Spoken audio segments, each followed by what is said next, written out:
I just want to say that I think it's very important for all of us, especially in India, to understand why West Asia is important and why the subject with Aditya has chosen is so important.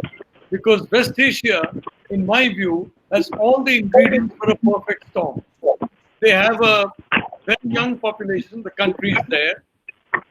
They have governments that are not representative, to say the least. The young population is not really used to 24/7. Or let's say 5 days a week or 6 days a week, or even 1 day a week in terms of sustained work. That's mostly been done by expats, and bringing them to a new kind of work ethic is going to be difficult. At the same time, over many decades, their curricula, if you look at the curricula, if you look at the subjects taught, if you look at the textbooks, you'll find a very heavy overlay of what one would call non-scientific, parts. As a consequence, there is the same kind of problems, for example, we saw in Central Asia, when soon after the collapse of the Soviet Union, almost a lot of the textbooks were changed, and they were changed to reflect West Asian textbooks. Now, there are certain problems in adjusting to the modern world with such an educational background. And now, very importantly, the price of oil has come down. And in my view, it's going to stay down for 2 or 3 reasons. And I'll just run them over. One, I think it's clear that technology is ensuring that within 10 to 15 years, oil is going to be almost worthless as a resource. So I think there'll be an incentive for Saudi Arabia, Russia, US, other producers to produce as much as possible, sell as much as possible before oil ceases to be, gets replaced as a feedstock. Secondly, the state of the world economy is not very pleasant. I think this is going to last for at least 2 or 3 years, despite the large amounts of money that have been there. And very importantly, a lot of the habits, both in lifestyle and in work habits, really do not involve, the internal combustion engine. I'm happy to see that a lot more people are working from home. A lot more people can work from home. I just want to end briefly by pointing out an opportunity for India in the IT industry. We had the Y2K opportunity, which developed our industry very well. Today, we have a similar opportunity in that people are understanding the importance of, of going online in terms of ensuring that work takes place without you needing to travel anywhere except your own home. So I think this COVID-19 is going to result in a fundamental change of human behavior, and very importantly, a fundamental change of what we need, what we don't need. All this is going to have an impact on West Asia. And as I mentioned in a write-up about 2 days ago, India also has got a young, and if I may say so, we have a young population that is facile, but which should not be allowed to turn febrile. The population in the Middle East is even more facile, very much more facile, and potentially much more febrile than India. Thank you very much. Great, thank you. Aditya, do you want me to go now? Thanks, Professor. Thanks, Professor. I would request now Brad to give their initial comments. Thank you. Great. Well, thank you again for the opportunity to join you all. It's I hope you're safe and well as the world struggles with the COVID-19 virus. I hope you and your loved ones are safe and well. Just one thought, perhaps anyone not speaking could put themselves on mute. That might help with the audio a little bit. But I'll be brief. I'm more interested in hearing from you all and having maybe questions and answers among us. But just some quick initial thoughts that I hope are helpful. When I look at the what we would call the Middle East, I start with our interests, right? I studied and taught strategy, and in strategic thinking, you start with the end. You begin with the end or the objective. And for me, the core U.S. objectives, and perhaps the objectives of many others in the Middle East, are energy, of course, as the professor talked about. The U.S., of course, is now a world-class leading producer of oil and natural gas. but still energy production, the free flow of, unimpeded flow of energy is important to the global economy, and therefore it's important to the U.S. As a fungible commodity. So energy continues to be a core objective for the United States there, particularly the flow of energy through key choke points such as the Strait of Hormuz. Counterproliferation, weapons of mass destruction, counterproliferation, I think is a top objective for the U.S. in the Middle East. Counterterrorism, whether it's radical Sunni Islamist terrorism or nation-state terrorism emanating from Iran, countering those are key objectives as well. The political mood in the United States right now, generally speaking, to some degree in both major political parties, both Republican and Democratic parties, is to reduce, minimize, end U.S. Military commitments in the Middle East. We've got roughly 6,000 U.S. troops in Iraq, small contingent in Syria, and several thousand in Afghanistan. The political mood right now, as we approach another presidential election, is to reduce or end those commitments. There's people like me arguing that that would be a mistake. The motives behind that political desire are on the far right and far left are quote unquote ending endless wars. But there's what's kind of new right now in U.S. domestic politics is that those extremes on the far right and far left that often don't like military deployments wherever they may be found are now joined to some degree by centrists in both Republican and Democratic parties who want to minimize U.S. military commitments in the Middle East so that we can focus on what is widely viewed, not universal, but almost universally viewed as the leading threat to the United States right now, and that is China. Consistent with the 2017 National Security Strategy and the 2018 National Defense Strategy. Professor Nalapat has heard me say this before, but I don't think anyone who hasn't been to the United States, if you haven't been to the United States recently or haven't talked with a lot of Americans, I don't think you can overestimate the degree to which the grand strategic conversation here in the U.S. has shifted in the last 3, 4 years to really put China as a number one challenge and many view adversary for the United States. And so most everything, including what U.S. activity and posture should be in the Middle East, goes through that lens. What I've argued, and then I'll conclude here shortly because I don't want to go on too long, what I've argued is that if we're going to effectively compete with China and Russia for that matter, in this great power competition, then we, the United States, are not powerful enough to do that alone, that we're going to need reliable partners and allies. And as I said when I was in New Delhi at the GCTC conference, which I was so honored to attend, I cannot envision an effective, long-term, sustainable U.S. strategy for dealing with China that doesn't include India. And so I put allies and partners as very important to the United States. I also make the point that this great power competition between the U.S. and China in particular is happening everywhere, including the Middle East. So U.S. withdrawal from the Middle East because we're tired, or because we feel like we can't afford it, or because we're just lost, our attention span is still not long enough, or we want to go compete with the Chinese, would be very foolish, because to me, the number one threat to a successful U.S. competition with China would be another major war in the Middle East. The U.S. had over 100,000 troops at one point in Iraq, 100,000. We had over 100,000 troops at a different point in Afghanistan.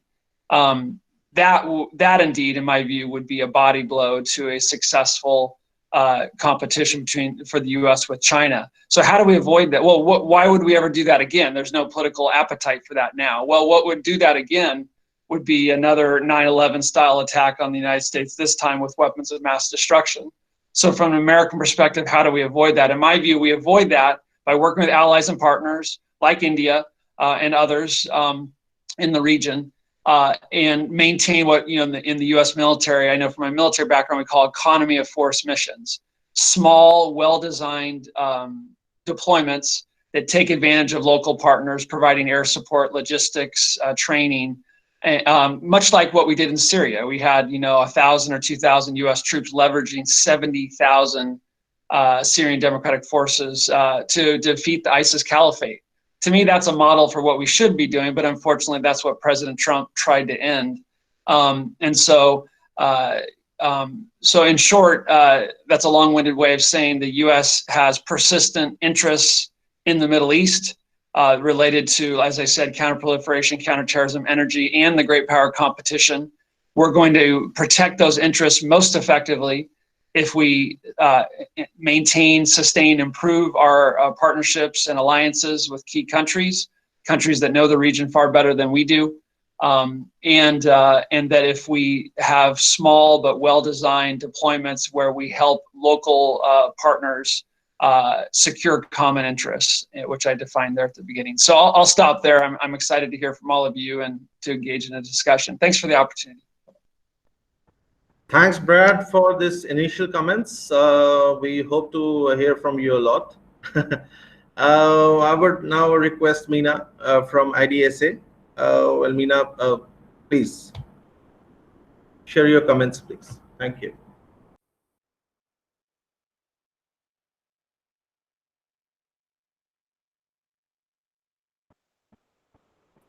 Meena Singh Roy. He has to unmute, I think. Yeah. Thank you very much.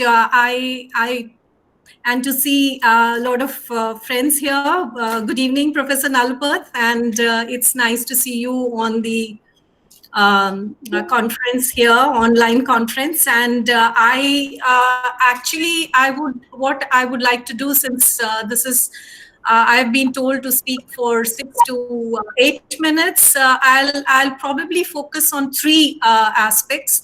First, as to how I look at the region and the trends that are still unfolding, and secondly, how India gets affected, or what some of the interests have been highlighted by Professor Nalapat.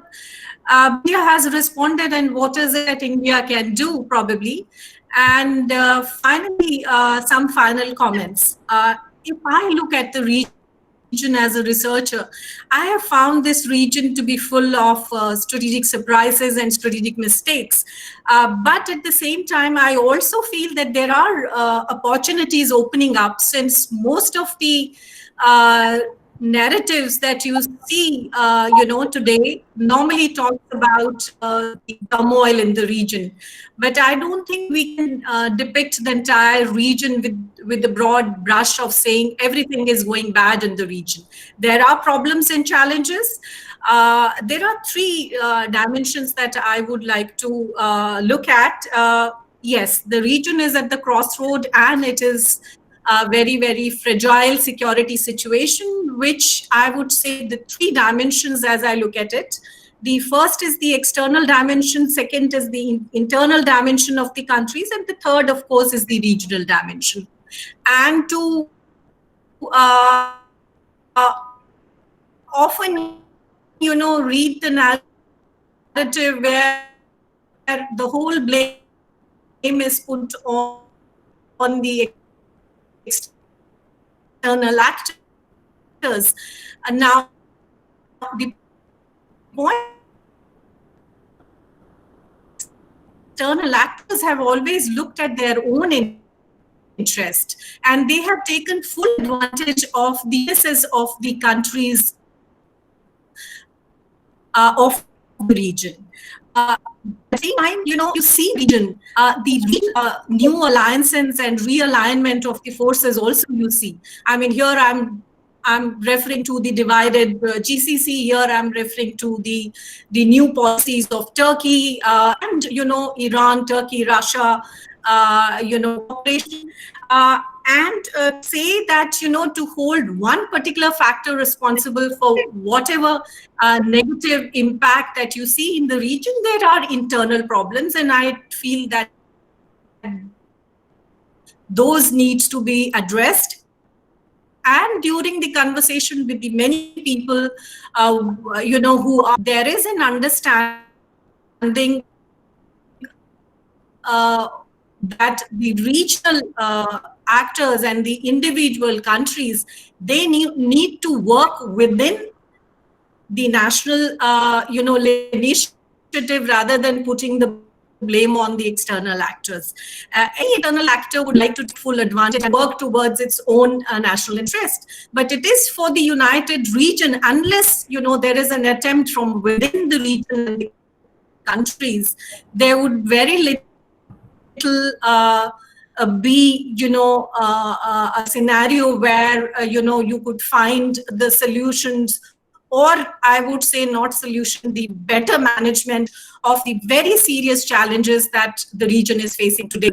But I also see some kind of an opportunity, or at least this could be taken as a confidence building measure by the countries to develop some kind of a mechanism, even if it is short term, to work collectively, leaving, their regional rivalries for the time being, on the back burner. Otherwise, I don't see any positive or any kind of a, mechanism which would help the region with any sort of a mechanism which would address the seriousness of the problem, the global pandemic as it is unfolding today.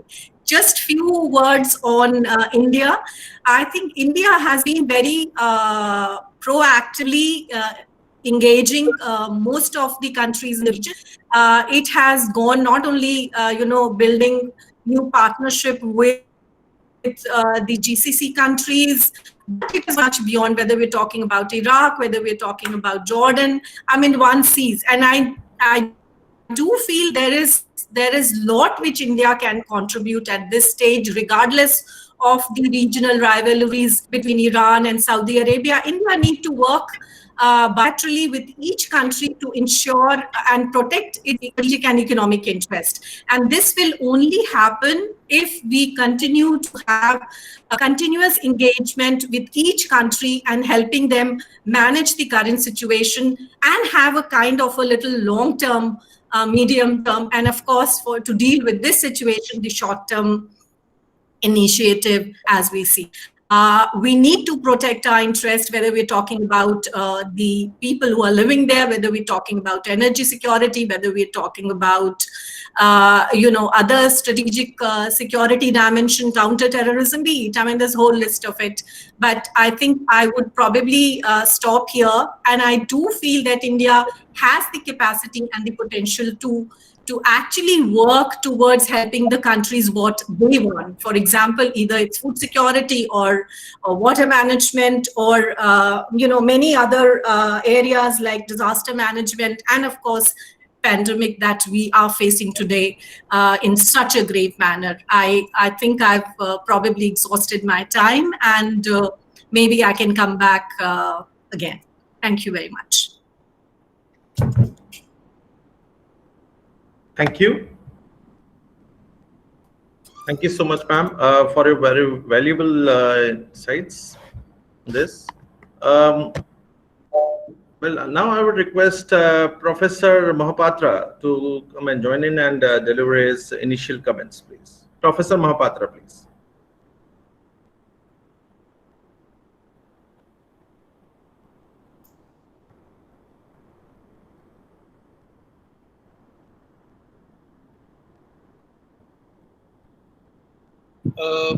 Unmute, I think, again. I forgot to do it. I'm extremely sorry about it. What I said is, like as a student of international politics, who has been working on the region for quite some time now, West Asia, North Africa, what is known in the West as Middle East. And when I look at this region, where the title is Prospect of Stability, and perhaps prospect of stability are indicating post-corona global politics. Before I come to this aspect of it, we need to understand the factors that account for the region being chronically unstable. Fortunately, unfortunately, though, we don't get to see much of news headlines concerning things happening in West Asia. The West Asia, North Africa happens to be most happening place all around, all across the year.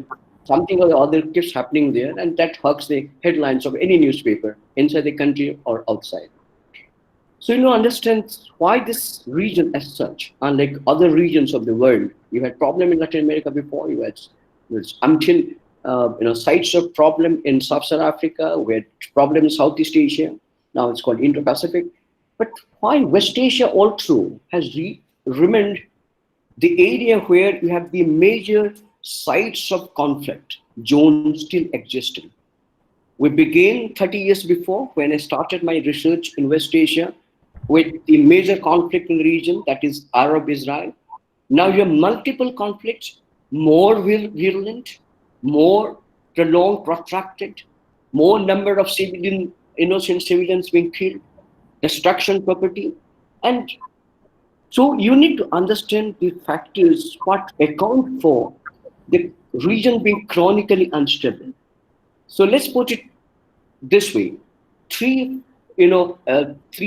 I have just identified 3 areas of factors. Then I say there's a play of 3 areas of factor. 1, the domestic, 2nd, the regional, and 3rd, international or external. The domestic factors include, number 1, artificiality of the state. Number 2, the ideological conflict in the process of national identity construction between state-centric nationalism on the one hand, and the region-based nationalism like Arabism vis-a-vis Iraqi nationalism, Arabism vis-a-vis Syrian nationalism, Arab nationalism vis-a-vis Kuwaiti nationalism or the Saudi nationalism on the other side. That is something called the contestation between, it's called the raison d'etre, and on the one side, and the other side is raison de la nation. National identity vis-a-vis the state-centric or the territorial-based identity. And the 3rd is the nature of democracy. And that's lastly evident in terms of deficit of democracy, regardless of whatever the Western countries have done last decade and a half. So you have mostly of the authoritarian regime existing in this region, either Republican authoritarian or monarchical authoritarian. And finally, what is the source of revenue? If you see the political economy, most of the West Asian regime, it is a monoculture economy, even though some countries of late have begun the process of diversification economy. It's not yet enough. It is to take off. So some of the countries in the region also are described the typical rentier state because they have only a single source of revenue. So for the national development is concerned, is a kind of different kind of developmental model that some of these Arab countries offer, including the oil-rich as well as the non-oil Arab countries. Then you come to the regional part of it. The region is quite unique. Unlike many other regions in the world, it's multipolar. You have multiple actors. And you have the power asymmetry still prevails. If Saudi Arabia happens to be the most wealthy country, but militarily it is less powerful as compared to Iran to an extent on the one side, and as compared to Turkey on the other side. So you have a power asymmetry on the one side. Number 2, you have the number of regional actors competing for primacy in the region. So these 2 factors, the structural factor on the one side and the regional factor on the other side, then they together account for the occurrence of number of conflicts in the region. And what sustains, fuels, facilitates, even accounts for a prolongation of conflict is the unique culture of the region. And this culture is associated with the dominant religion of the area, and the religion, unfortunately, happens to be political power excellence. I'm sorry to say that it is a political power excellence as compared to other Abrahamic derivative religion like Christianity and Judaism. Because the political component is so dominant and which has set up the political identity of each and everyone living in this part of the world, and that is reflected in terms of number of the terror outfit. You have mentioned somewhere the Baghdadi is eliminated, and prior to that, Osama bin Laden was eliminated. All the number of so-called terror outfit have been liquidated. But I begin to wonder, physically liquidating these outfits doesn't mean the terrorism or the sources of terrorism in the region have come to an end, because the ideology which has propelled this kind of act of violence have not been adequately addressed as yet. This is what often our Prime Minister, whenever he visited the region, used to talk about the roots of terrorism. That basically he always has referred to ideological roots of terrorism, and that is when he was reflecting the very nature of the dominant culture of the religion of the region.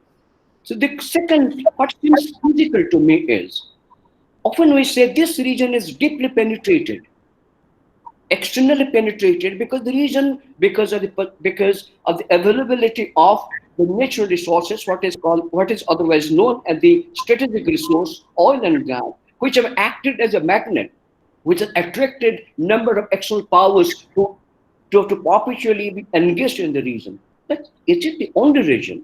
It is the only reason for that. Even some would say it's because of the creation of Israel and existence of Israel why the Western countries have been also interested. But is it the only reason for that matter? No. It could be otherwise. It is the state vulnerability, the regional vulnerability in terms of number of conflict, in terms of number of conflict taking place at the same time in the prolongation, which have attracted outside power to intervene. Or it could be because of external intervention has made the region vulnerable, hence you have perpetual instability in the region. So that could be either way. So with this in the backdrop, when I look at the post-corona, whether we say corona, I call it Wuhan virus global politics, since it has had its origin in Wuhan province of China. So when I look at the global politics post-Wuhan virus, and I see there's a possibility of the sole superpower. I was reading the book by the American historian Francis Shore, who called in the book titled Dying Empire. The United States of America, which was dying in 2009 and 10, the post-depression phase, where the financial system was beginning to collapse, which facilitated the rise of Great China, which is called in American narrative the peaceful rise of China, is no longer considered as peaceful. There is a possibility of United States of America scaling down its strategic engagement in the region, because it would be highly impossible in part of America to sustain its same mode of, or what to say, same level of engagement, strategic engagement, military engagement in the region anymore in the face of the crisis, in the face of its financial problems it's facing. Today's like it face. Already you have 22,000 people in America have died. So you have a lot of problem in America itself. I don't think America anymore would be interested to act as a overseas balancer or a stabilizer in the region. Hence, there is a possibility of a strategic vacuum arising in West Asia. Then the question comes to mind, are the regional actors prepared to fill in? Are they planning to have some kind of concert, like the concert of Europe, to save the region from politicide, from disintegration, from degeneration? Or they look towards either the two competing superpower, even if they do not have the wherewithals like Russia and China? Or will they look towards my country, India? Because India does have a reasonable hard power wherewithals without an expansionist ambition. It's a civilization state like China, but it is strikingly different from China because Chinese contemporary narrative based on vindictiveness. Ours is not. Our narrative based on dissemination of spiritual knowledge to the world occurs, regardless of which part of the world they come from. Hence, India, with its reasonable hard power wherewithals, with the imprint it has left behind in the region, there is a possibility of this country, should the situation arise, may look towards India for an effective role, for an effective and efficacious role in terms of not resolving the existing conflict, at least facilitating the phase or the dawn of peaceful coexistence era in West Asia. Thank you very much for the attention. Thank you, Professor, for greetings. This was really quite insightful. Well, we have now with us Madam Prabha Rao. She is a moderator. Warm welcome, ma'am. I would now request Madam Prabha Rao to kindly go out and moderate the session, please. Prabha Rao, ma'am.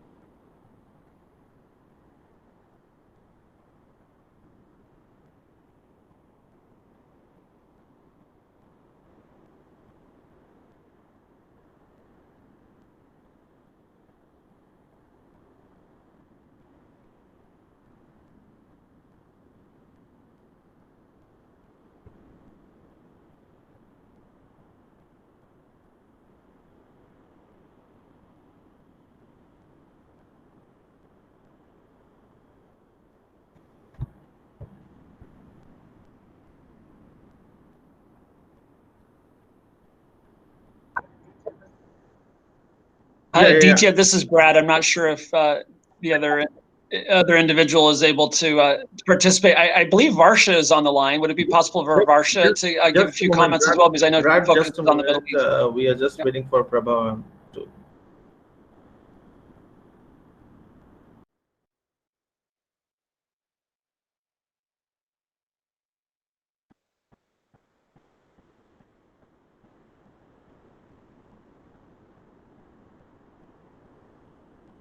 Well, we are just waiting for Prabha Rao, ma'am, to.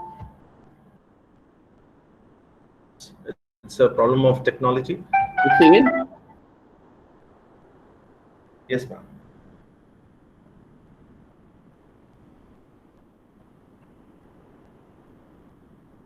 Just a minute.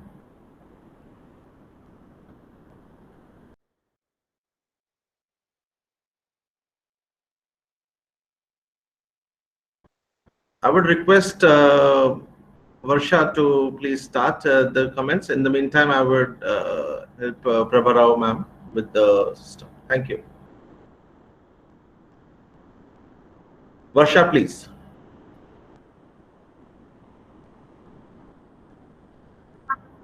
Everyone, can you all hear me? Okay. Hi, well, good evening to you all. Thank you for being here today. Thank you for convening this session. It's been most instructive.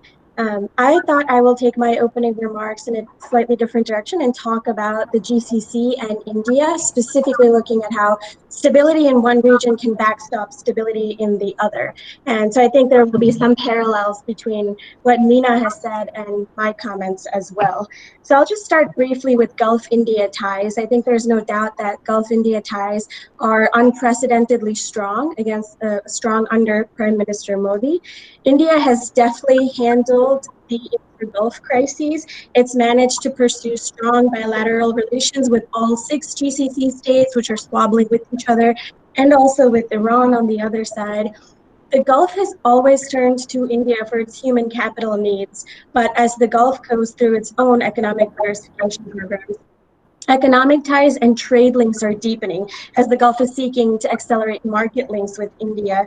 And we see this particularly in the realm of downstream diversification. For example, the world's largest refinery, Petchems complex, is going to be built in India's western coast. ADNOC and Saudi Aramco are both stakeholders in that.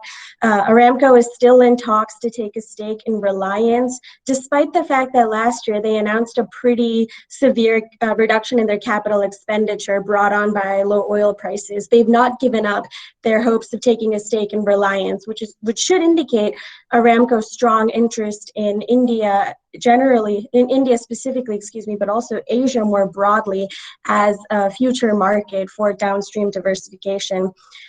But as much as there's tremendous potential for both India and the Gulf states to benefit from the Gulf's various economic diversification programs, risks still do exist, and these risks have been exacerbated even more by the coronavirus. Indian workers in the Gulf have always been the first line of impact whenever the Gulf goes through an economic downturn, and this period is no different. Which brings me to talking just briefly about coronavirus in the Gulf. Virus-induced demand destruction has created very difficult economic conditions for the Gulf states. Professor Nalapat already talked about how low the price for hydrocarbons have hit. The worst case of corona in the Gulf is in Saudi Arabia. Undoubtedly, there have been over 4,000 deaths reported. Several members of the royal family are supposedly infected. Authorities have implemented 24-hour curfews for Riyadh and other big cities. Umrah is closed, Hajj will likely be suspended, and those last two factors are really important because one of the main pillars of Saudi Arabia's diversification, in addition to downstream, has been tourism, specifically religious tourism. So having those two sources of revenues closed off for this year is a huge blow to the kingdom. The UAE is just as badly affected given its position as a global aviation and logistics hub. Oman and Bahrain have the most vulnerable external positions of all 6 GCC states to begin with. So the crash in prices is hitting them both very hard. And overall, migrant workers in the Gulf are horrifically impacted by the Gulf's coronavirus crises and challenges. Gulf governments have issued a lot of aid packages, but these are sorely lacking in the sense that most of the aid is directed towards their own nationals, which leaves migrants to fend for themselves.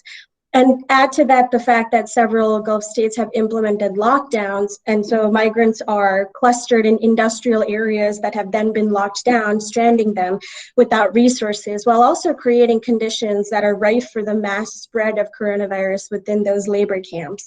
And now many Gulf governments are applying intense pressure to repatriate these workers, asking the home countries, which are equally under duress caused by coronavirus, to take the workers back. And in some cases, like the UAE, for example, has even threatened punishment and said that it will consider reviewing labor contracts, or it will consider reviewing work visas for nationals from the countries which don't comply with the UAE's demands, really, to repatriate work, which will set up a potential clash between the UAE and South Asian countries.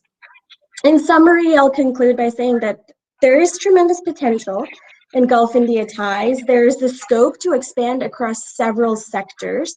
There's no understating the importance of India to the Gulf as a reliable energy market and a vital source of human capital. And likewise, there's no understating the importance of India as a vital energy market for the Gulf and a vital pipeline for all of the Gulf's sorely lacking human capital needs. There's also a burgeoning security relationship, which is of unique interest to the United States, especially security and defense cooperation ties that are worth noting, that I think Brad mentioned earlier. India is certainly taking a more active role in the Gulf, and the Gulf states are clearly very appreciative of this. In 2018, Oman gave the Indian Navy access to use Duqm ports, and as the Indian Ocean base race heats up across the Gulf and the Indian Ocean basin, and China presses ahead with its string of pearls strategy, encroaching on what is traditionally India's neighborhood, I think there is the possibility for India to take a more active presence in the Gulf. And I think that this would certainly be appreciated further by the Gulf states. But as the corona crisis underscores, the long-term gains and possibilities are very much clouded by short-term political gains that are brought on by the economic collapse of coronavirus. So this is going to have ripple effects for both Gulf and India. And the key will be to see whether the Gulf can keep its cool, in my view, and not sacrifice the medium to long-term cooperation with India for short-term domestic and political pressures. So I'll stop there. Thank you.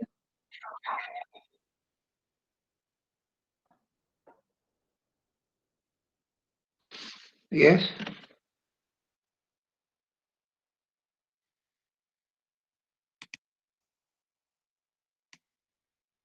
Thanks, Varsha. Thanks for the great comment for about GCC. We'll be discussing that in a later part. In the meantime, I would request Professor John Nomikos from Greece. John. Yes, sir. Can you hear me? Yeah. Can you hear me? Yeah. Hi, John. Okay. Thank you. Thank you very much for your invitation. It took me some time to join it, but I'm very happy to be with you. Coming from your camera is not clear. My camera is over here. I can see you, but it's I see it upstairs on the right. Your face is not. Can you see it now? Stop. Yes. Can you see it, Mr. Aditya? Yes. Please go on. Okay. So can I go ahead? Yes, sir. Yes. All right. Well, I'm based here in South Europe, Southeastern Europe, in Greece, and regarding the topic prospect for stability in West Asia is quite important to us, because right now we have several security challenges in Europe. We might have a tremendous impact of West Asia and India. Number one, because of the coronavirus here in Europe, it's going to be, it's already a big disaster, because Italy right now is out of control. They have more than 30,000 people died, but we are really face a security now regarding the existential crisis in the European Commission. We don't have any kind of coordinator on action coming from the Commission. So the 27 member states, excluding UK, is acting unilaterally, which is not good for the Commission, because it creates more disaster and more anxiety regarding the coronavirus. Number one. Number two, the biggest problem we face regarding the geopolitical influence in Europe, North Africa, Middle East, and the Gulf state, of course, and the West Asia, especially India, is that we have a big inflow of illegal migrants coming all the way from Sri Lanka to us. So this is something, another problem that takes place right now tremendously in Turkey, which Turkey has a big problem with coronavirus, even though Mr. Erdogan is not accepting this problem and try to undermine, the statistics of the issues. This is going to create another blow up on the Turkish society, and of course, it's going to undermine, the power of Mr. Erdogan, and whatever that happens. Of course, the collaboration, with the Gulf states like Qatar, United Arab Emirates, Oman, and the influence of Turkey and Yemen in the North Africa. Of course, this is going to be another challenge for West Asia, because sometimes what we say in Europe, ladies and gentlemen, when Europe has a flu, the West Asia must have a pneumonia, because right now such a threat like this biological issues, the coronavirus, is a non-traditional threat without borders. So I do believe that one of the biggest issues that we have to face sooner or later between Europe, India, a country that I really respect, and all the Gulf states, is that we need to find a way to create some kind of a collaborative intelligence and security platform. In other words, India is a country, a unique country, that it has a good, collaboration with the Arab state, especially after the post-Arabs, spring in 2010. Now, India has managed very successfully to have collaboration with Arab state, like the Gulf state, especially with the Saudi Arabia armed forces, with the United Arab Emirates, government. Especially when I was in Israel, a few days ago, I was quite surprised how strong is the collaboration between India and Israel. And I asked the Israeli, how come, and they said to us that Israel is a strategic partner to us, because, it has a lot of, collectives and the analysis of intelligence sources, and they provide us because, West India, as I see it today, is one of the most unstable and conflicted area in the region. So whatever happens in West Asia affects not only your own area, but affects, the Gulf state, and whatever happens in the Gulf state affects the North Africa, the Middle East, and Europe. right now in Europe is in a big disaster, a big problem, because in the issues that we face, it could be only solve, if I can say the word solve, but I will take the risk to say the word solve, if we have some kind of a comprehensive collective collaboration between us and the security intelligence information. This virus is invisible. This virus is something that is going to change the level of the international relations and the level of the security relation and the level of intelligence studies. So whatever happens to India, it affects Greece, it affects Europe, it affects the United States. So we need to change our mentality and to see, how to collaborate together to deal with another coronavirus in the near future. And of course, you are, India in the middle of the West Asia, and the countries that they collaborate, they have the technology and they have, the resources, to change information. Because I think, as a security professional coming from the intelligence and the military background, what I see right now are collective, assistance is the most important. Because West Asia right now is in the middle, of the situation that, bordering with Pakistan. And of course, you have to realize that the Islamic network that takes place right now in the Balkans, or in North Africa, look what's happening in Libya. It's becoming another Raqqa, another ISIS, masterpiece there. Look what's happening in Iran, which is already right now in Syria, and Israel, and of course Turkey is, like I said, is about to blow up, at least socially, and it's going to affect, the military issues too. So what I see sooner or later that Russians and Germany and Iran might create a triangle, might create a security triangle, take as a proxy state Turkey, and of course, Turkey and another state, like Sudan, Yemen. I just want to ask myself and you, what Turkey is doing right now in Yemen? Why Turkey is there? Why in Sudan? So what we see now, there are more security challenges that we face, but above all the security challenges and the turmoil that we face, we have a biological, virus that affects anyone without border, without a balance of power, without anything. And the United States is in the middle of an election. There are many issues to deal with domestically and what's going on the next day. So like countries like, of course, India is in the middle of providing, some kind of recommendation. And really India right now, I see as a state, stability. Because I've been to India, it's at least, democratically is there. If you compare with with Pakistan, or we compare with other states, that they have some, loops in the democratic institution, whatever, in the institution they have.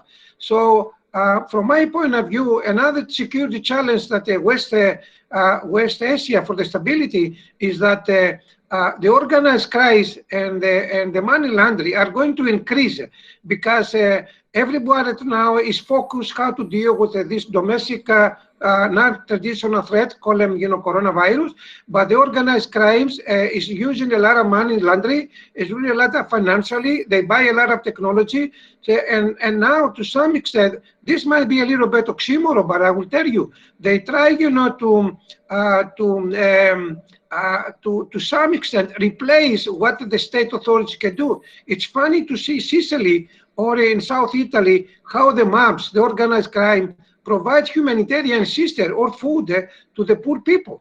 In other words, usually these kind of things, you don't see that every day, but they try to exploit and manipulate any kind of weaknesses coming from, from the state authorities because of the weaknesses and because of the the priorities they have to pay, how to save people from the coronavirus. So, overall, we have to think that this invisible threat that we didn't have to deal with that. I mean, we have to deal with non-state actor, we have to deal with hybrid warfare, but the coronavirus is something unknown to us. So the point is, there is no border. I mean, it comes from all the way from Japan to Greece in a few minutes. So I focus primarily that we need to find a way to have an institution, to have a research think tank, to have flexible institutional tool to exchange information between us. A young man or established professor in India University could provide information to Greece, and Greece could provide information to Morocco, but we need to think on the global comprehensive intelligence sharing information. That's the only way we can do it, because here in the Balkan, it's like you know, how can I say, it's like a platform for any kind of organized crime. They come to Bosnia, they come to Kosovo, they come to wherever, and then from there they go to Central or Eastern Europe, and then it's much easier to jump to the United States or Canada or to the North Africa. You know, to come from North Africa to Italy or Greece is quite easy. You know, it just they have to cross the Mediterranean. So what happened to the North Africa tomorrow might happen in the West Asia. It's easily, there is no border, and things are moving very fast today, technologically, you know, use the transportation, so on. So I think, you know, this global security challenge we have, you know, from coronavirus, starting from Wuhan in China, might stimulate our thinking, Mr. Diaz, and I think we need to start thinking about, you know, out of the box. Please think out of the box, because whatever happened today, it might happen tomorrow. So I do believe that India is a strategic and very important partner for us. It's a very important partner for Greece, and something that India has managed, which I think extremely important. You know, you don't see many Arab states, as soon as I know, they have a good collaboration with the Arab states, they have good collaboration with Israel.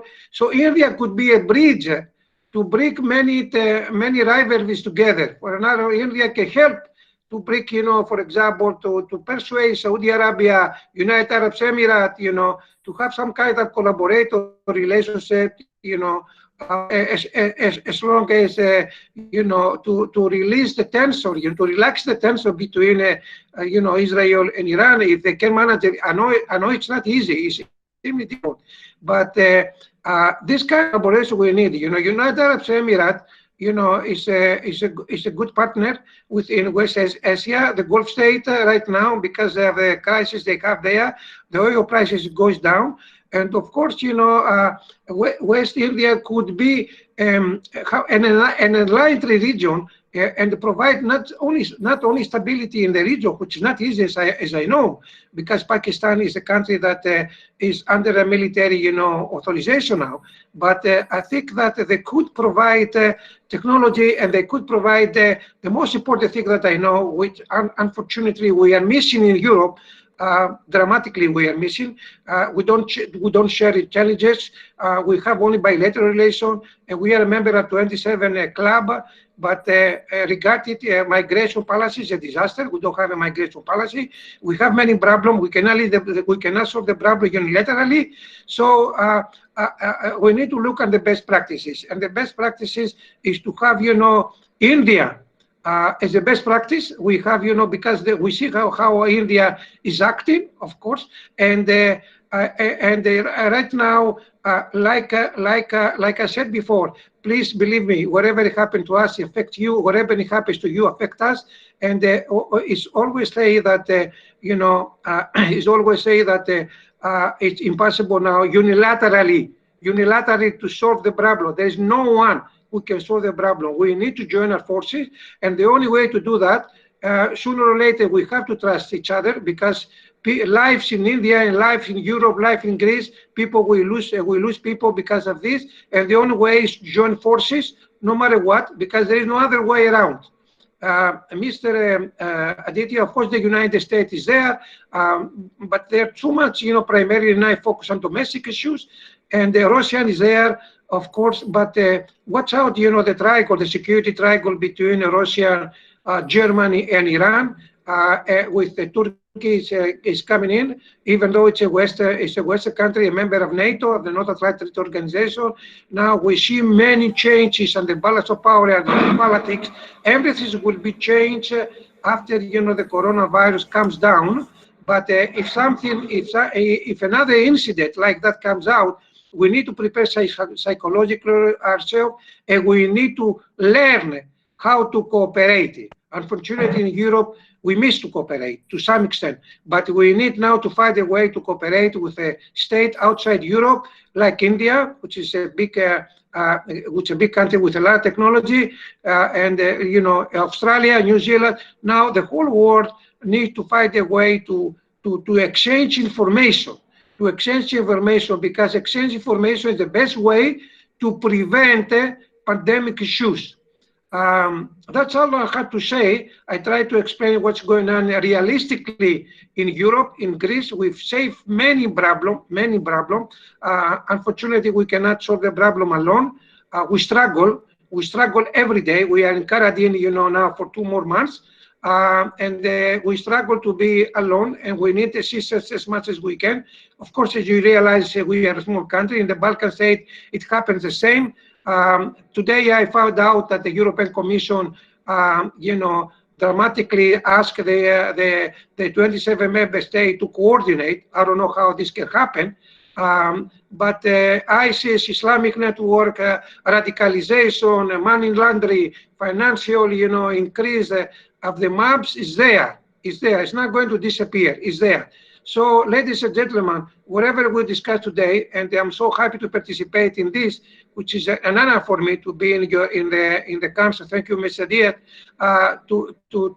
Syed, to express my anxiety and my agony on what's going on here as much realistically as I can.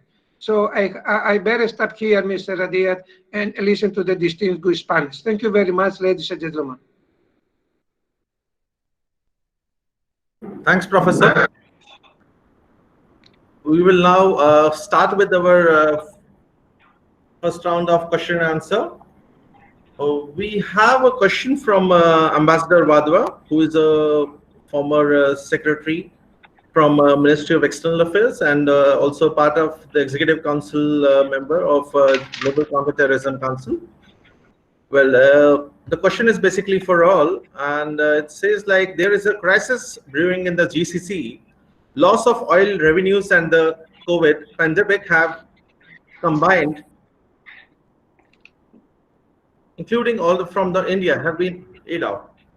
The GCC countries led by the UAE and the Qatar want the expat labor to be repatriated by the COU, tired concern in these days of lockdown, and are threatening a reduction of quotas of labor for those countries. How should India respond? I would start with Brad.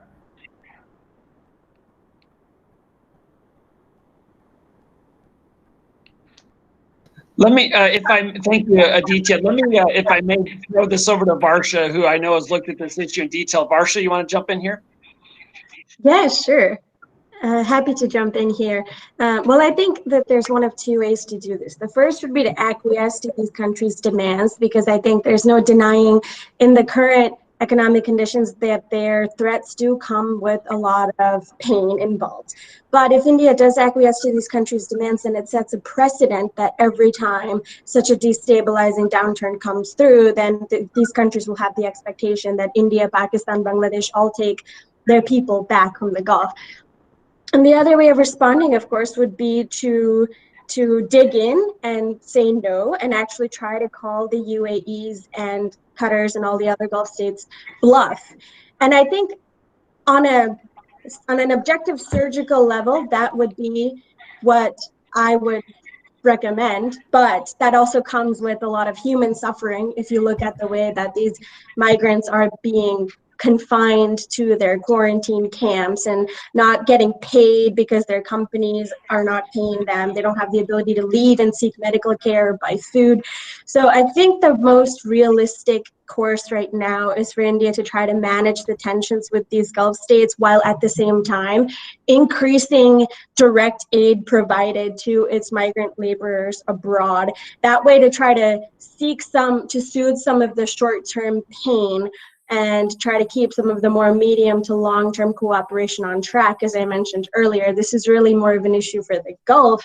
This is sort of their like knee-jerk nationalistic response to, we're having dire economic straits, let's get rid of all of these people. But the Gulf realizes they would be destitute as far as infrastructure, manufacturing, all of the more service-oriented industries go without all of the South Asian laborers there. So I'll stop there.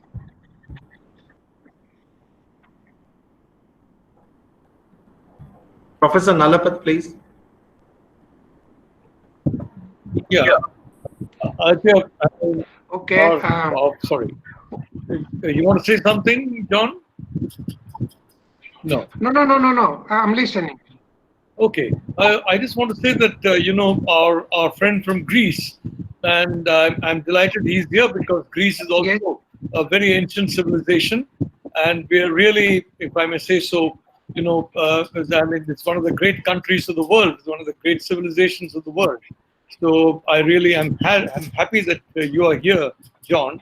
I want to say, let's look a little bit out of the box. Thank you. And say that, my experience, for example, with SARS, with some other types of the same kind of China originating viruses, it's been a seasonal situation.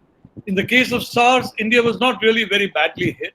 So I'm keeping my fingers crossed. I mean, to the extent that, I can, that after some time, let's say about 3 weeks or so, the weather will take care of a lot of the problems regarding this particular virus. In fact, I think it's much more comfortable in air-conditioned rooms than it would probably be in the hot sun outside, is the surmise. And I've heard this from doctors as well. I've heard this from epidemiologists. They're not willing to go public about it because, it's so, as you would say, out of the box. But I think in so far as India is concerned, we have done very well. And the Prime Minister has taken a very bold stand on this kind of a lockdown. And now he's gone in for a 40-day lockdown. I think 40 days, if I'm not mistaken, it's basically the original word for quarantine, 40. So on the assumption, in my view, that at the end of that period, let's say by the end of the close of the first week of May, a lot of this kind of the crisis will abate. I hope that's right, and I do have some confidence that it'll be right. I think the Middle East also will be there, so I go completely with what Varsha is saying. I think it'll be completely wrong to take people back for the simple reason that then you're leaving the field to others. And the second thing is, let's be honest, there'll be utter chaos in the Middle East if you have the Indians out. A lot of the critical infrastructure, a lot of the even professional and semi-professional activities are done by people from India. So any kind of a mass transfer of population back to India, I think that would be a disaster even for the Middle East, as and when it comes out of this. And my own belief is that it began in a pretty nasty way. It started accelerating in a sharp way, and it'll probably decelerate in an equally sharp way in some parts of the world, at least. At least that's what I am basically hypothesizing. Thanks, Professor. Can I take? Yes. I just thank you very much, sir, for your constructive comment. I just want to say that sometimes whatever is happening to China in Wuhan, right now there's a lot of skepticism in Europe, and I guess in the United States that China was really delayed to exchange information on what's going on in Wuhan. Right now, I see many European scholars to some extent criticize the Chinese Communist Party, Chinese Communist Party, that it took them a lot of time to inform the other state on the issues. And unfortunately, what's happened to Milan in North Italy, which they have a big number of dead people, and what's happened now, we can see, in UK and another country, they do believe that China, purposely or not, or accidentally, did not inform on the security intelligence sources what's going on, and they do believe that China has some kind of a responsibility for the spread out, of the virus, and many people started to realize how innocent or not innocent is the Chinese Communist Party and acting that, because the economy in Greece right now and the economy in Europe is in a deep problem. It's a deep problem right now, and because of this virus. And I don't want it to sound like or to talk about any kind of these conspiracy theories. I hate conspiracy theories because they have no evidence.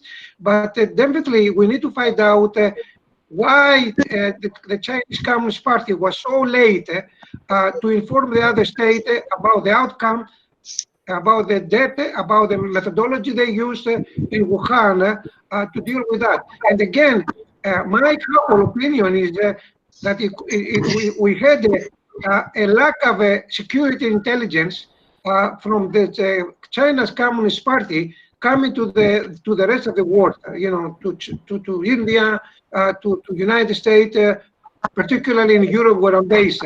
So I would be a little bit skeptical.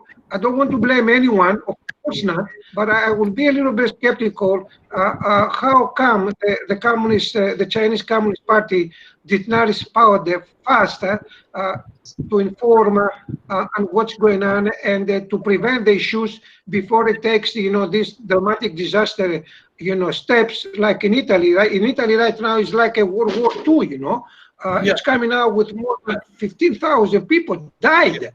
And who's going to, to talk about this kind of issues? Yeah, so, just one short point.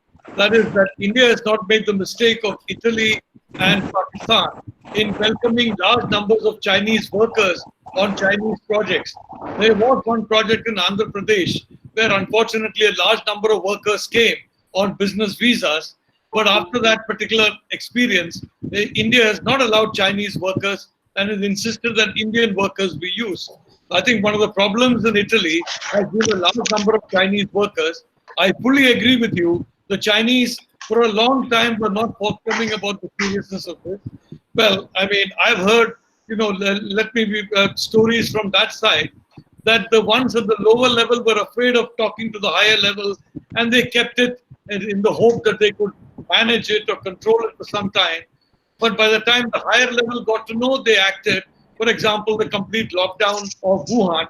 I don't know if that's correct or not. I'm not going to speculate. I'm simply reporting what's been reported to me. But I just want to say that India had this very good practice of not encouraging Chinese workers to come in Chinese projects, unlike, I'm sorry to say, Italy. Exactly. The only thing I want to just... Well, we have with us General Syed Hasnain.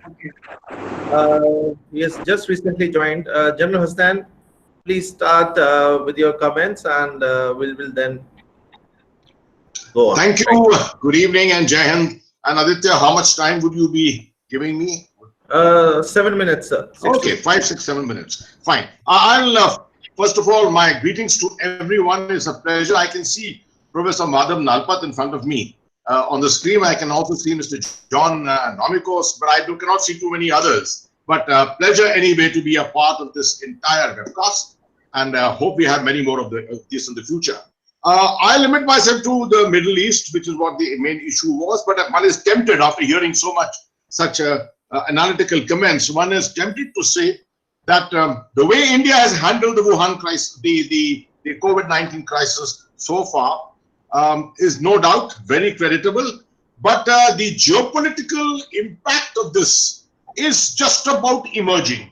I don't think with any degree of certainty can we predict as to which direction will geopolitics go 3 months, 4 months, 6 months down the line.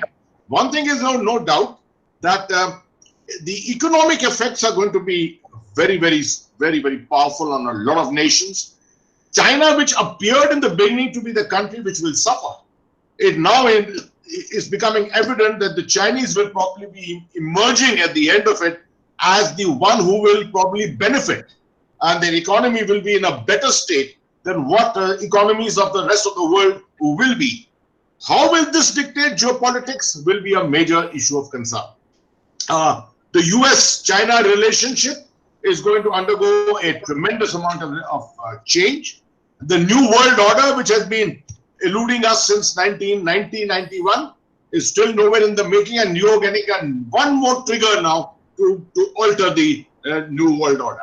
So having said all this, as far as the Middle East is concerned, I would say the economic effect is what we are looking at primarily, and from India's interest point of view. The fact that you get $40 billion worth of remittances every year from about an $8 million strong expatriate population. This morning itself in the media, we are hearing what the UAE is looking at of, getting some nations to volunteer to take back their expatriates and things like that. This is going to have a very serious impact, no doubt, on us, not just on the economics. The fact that remittances are obviously going to come down with business having come down in the Middle East, in the Gulf in particular. But if we have to resort to return of expatriates, then it's going to be a major problem for us. Not just the organization of the repatriation, but the impact that we are going to feel locally at home. Much of this is going to be in portions of UP, many parts of southern India and places like that. But this is something that we have to be extremely concerned about. The other part is there's no doubt that the Middle East cannot be free of the economic impact, because though they may not have been impacted so seriously by COVID-19 so far, but obviously things are going to pan out and we'll probably find the effects coming in. I can foresee the World Cup, for example, 2022 World Cup in Qatar going to be in a jeopardy, because I don't know how much has the construction work been completed. Much of it is being done by Indian, Filipino, Bangladeshi, Sri Lankan labor, and a repatriation of this labor and non-affordability of paying for the work there is going to affect the Qatari football cup, World Cup tremendously. So all this is as far as the economics is concerned. Oil prices are down. It's good for India at the moment, no doubt. It's helping us with our exports. But I don't know how long will this last. Most of it, the oil prices are primarily down because of the lack of an agreement between Russia and Saudi Arabia, Russia and the rest of the OPEC. If the oil prices come back, and you find that because of the overall impact on the economy, if rise of oil prices once again takes place, you can imagine how the impact in India is going to be felt. So far, we are not feeling it so far because the prices of oil are generally down. The other aspect, I would say, as far as the stabilization of the Middle East is concerned, is the issue of Iran's relations with Saudi Arabia, the whole sectarian issue in the Middle East. With the United States continuing to impose sanctions on Iran without any letter, no humanitarian considerations for this particular time. Iran is one of the countries which has been very seriously hit by the coronavirus. But despite that, the United States has continued following up on sanctions, with probably the fond hope that this may be the golden opportunity to actually trigger off regime change, something more internal turbulence in Iran and something of that kind. I don't think this is the best time to be actually looking at that kind of a thing, because it is very unpredictable as to what can happen in Iran tomorrow if there is a regime change at all. And the impact of that is going to be felt on the entire Middle East. As far as proxies are concerned in the Iran's policy of following the proxies and pursuing its interests through proxies.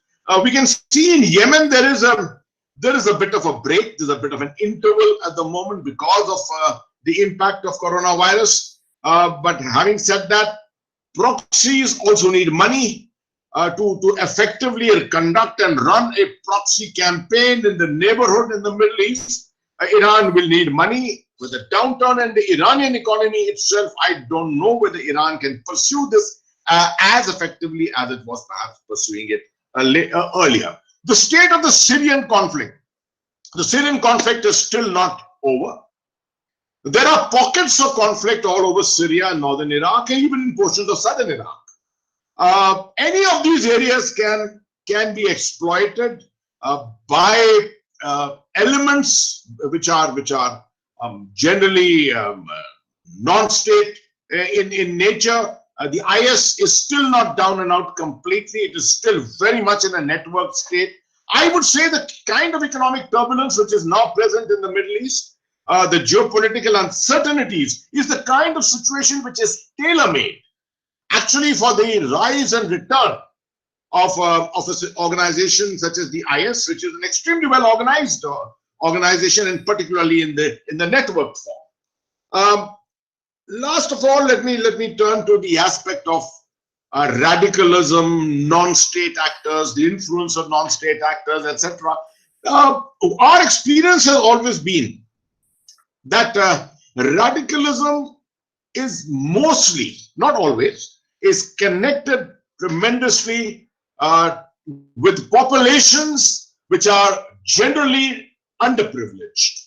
And it is easier to communicate the radical message and the ideology to people of that nature. If there is going to be such an economic downturn around the world, if it's going to be happening so seriously in the Middle East, if it's going to happen in India too, this is something that we have to be mindful about. Because at every nook and corner, there are people sitting around the world seeking such opportunities. And they will spare no efforts towards once again getting back into the game, which was to my mind in the last one and a half years or so, which was seeing a diluting effect around the world. But I think that will pose a tremendous opportunity once again for these elements to try and return. I think I'll generally stop there. I am a little concerned also about the area of southern Iraq, where you are finding off late suddenly a lot of attacks against the United States.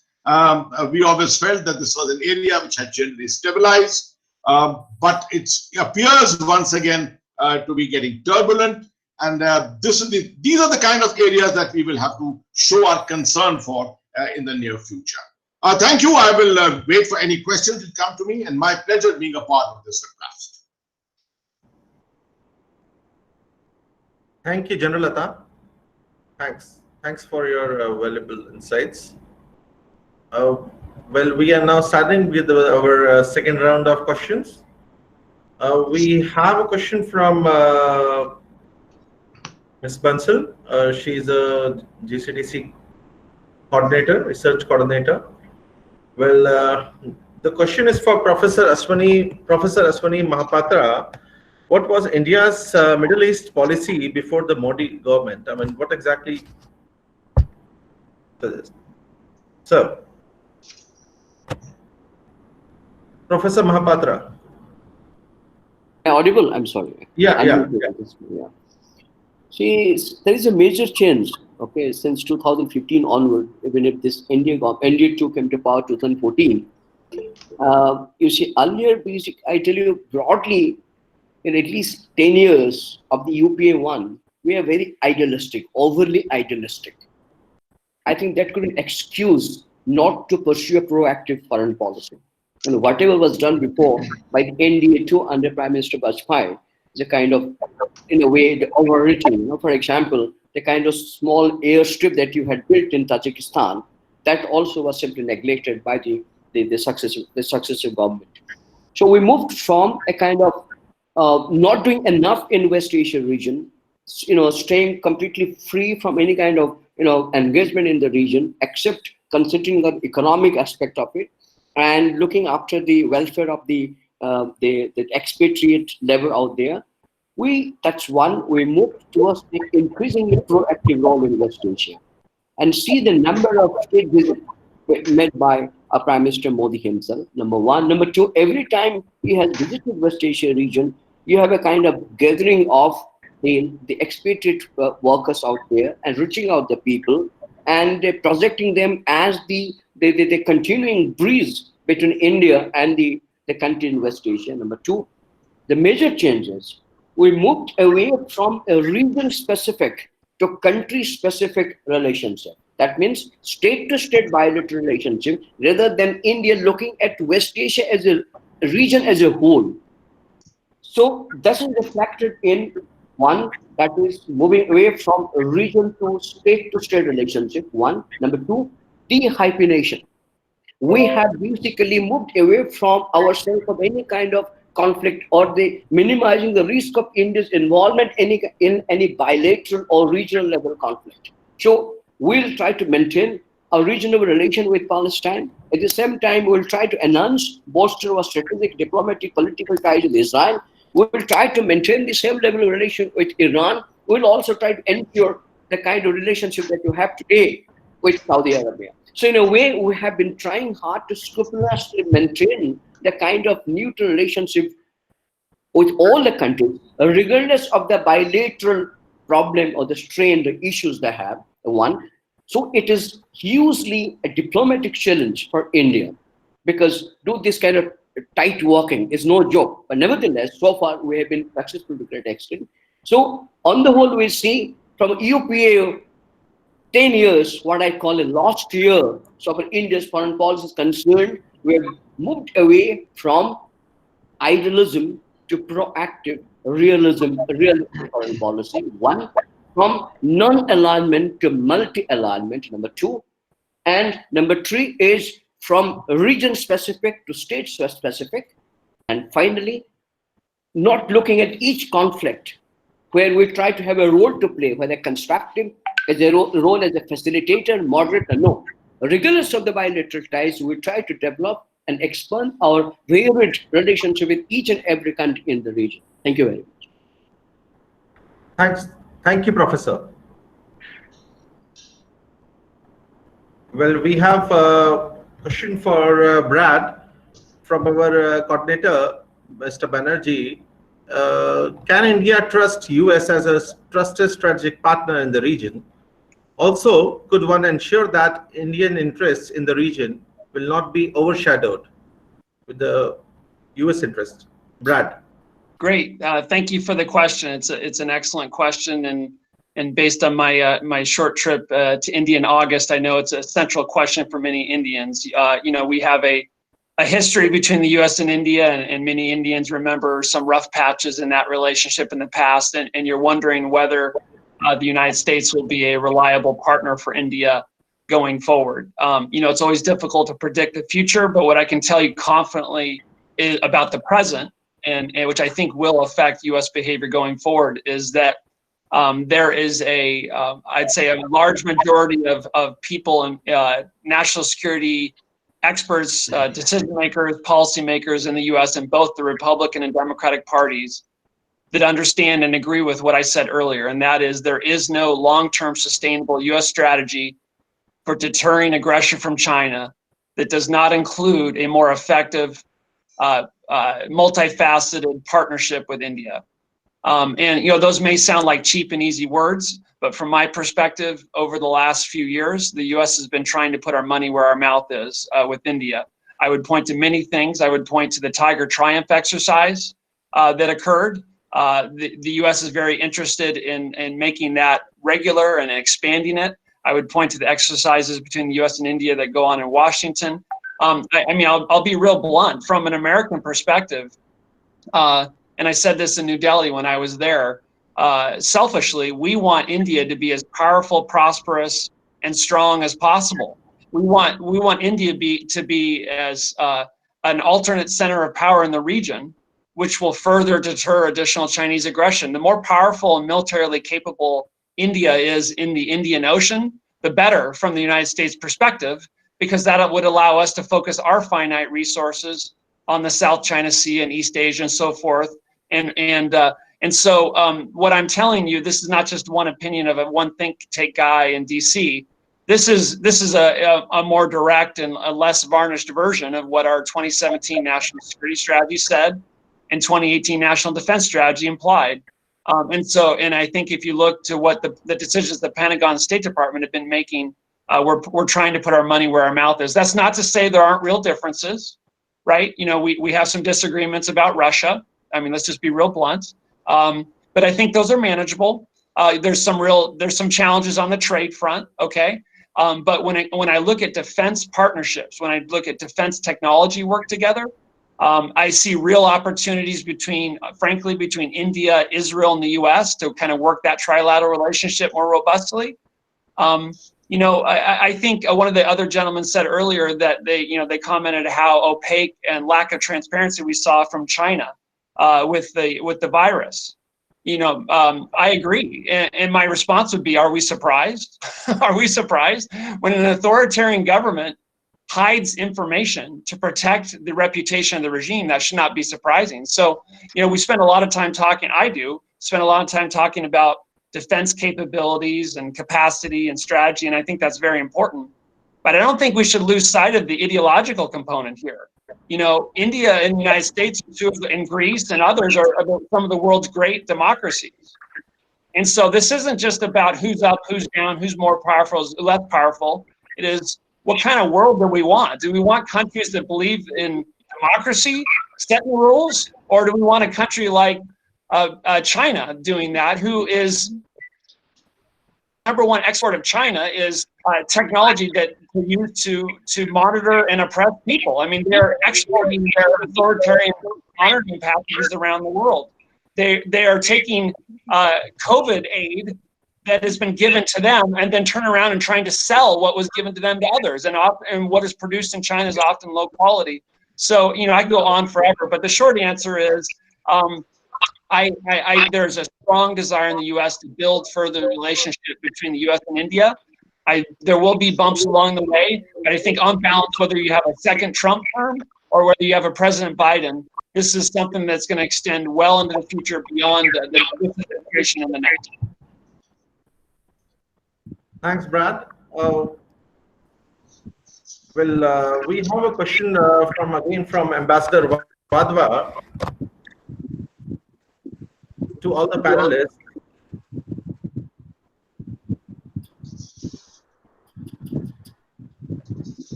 Hello. Yeah.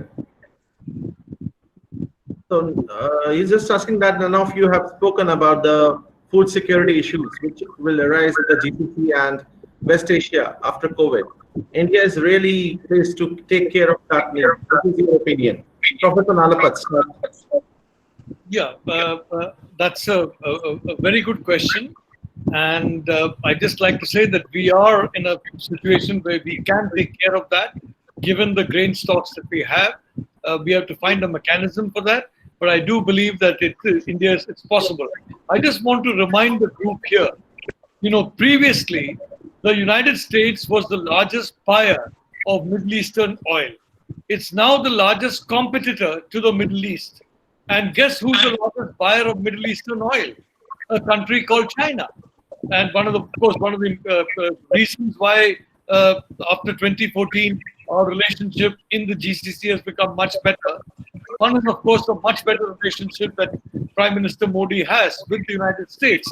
I mean, he made the United States a priority from the beginning of the term. And the second is that we are not a small, consumer of oil, and we're going to be a big consumer of oil. So the point is, China is now trying to displace the United States everywhere, including in the Middle East, because China is looking at the Indo-Pacific. And as 2 or 3 panelists have correctly said, I think Varsha, for example, and for General Hasnain really, be able to. The fact is that the Chinese are not going to like India playing a major role in the Middle East. So we'll have to, work on that factor. They're not very happy about India playing a major role in SAARC, and they've created multiple problems for us in SAARC. I can assure you they're going to do the same for us in the Middle East.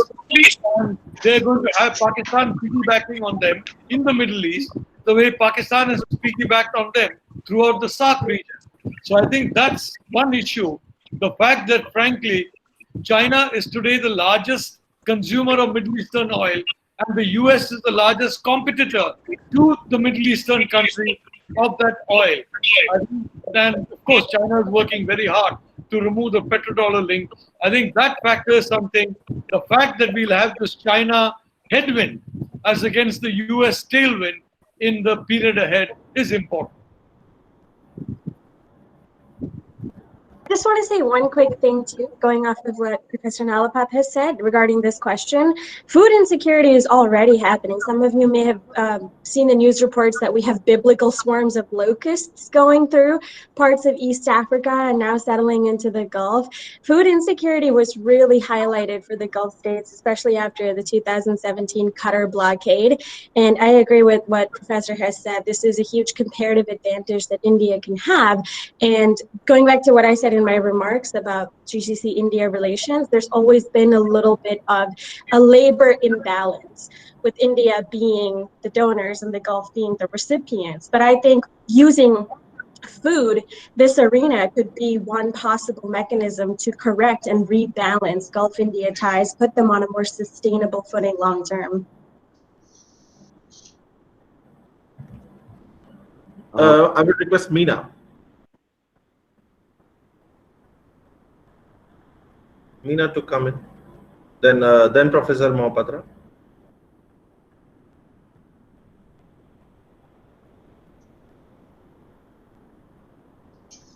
So am I audible? Yeah. Yeah, actually, I'll just club the two questions which Ambassador Wadhwa had raised. First, as to how India should respond to this situation, and second, about the food security. Now, the issue of food security, I did raise, water and food security both. I mean, of course, the paucity of time didn't allow me to elaborate on it. This is, the golden opportunity for India. I mean, in fact, the Middle Eastern countries, and especially when we're talking about the Gulf and beyond, they have been wanting India to chip in this sector, and we've been, looking at this.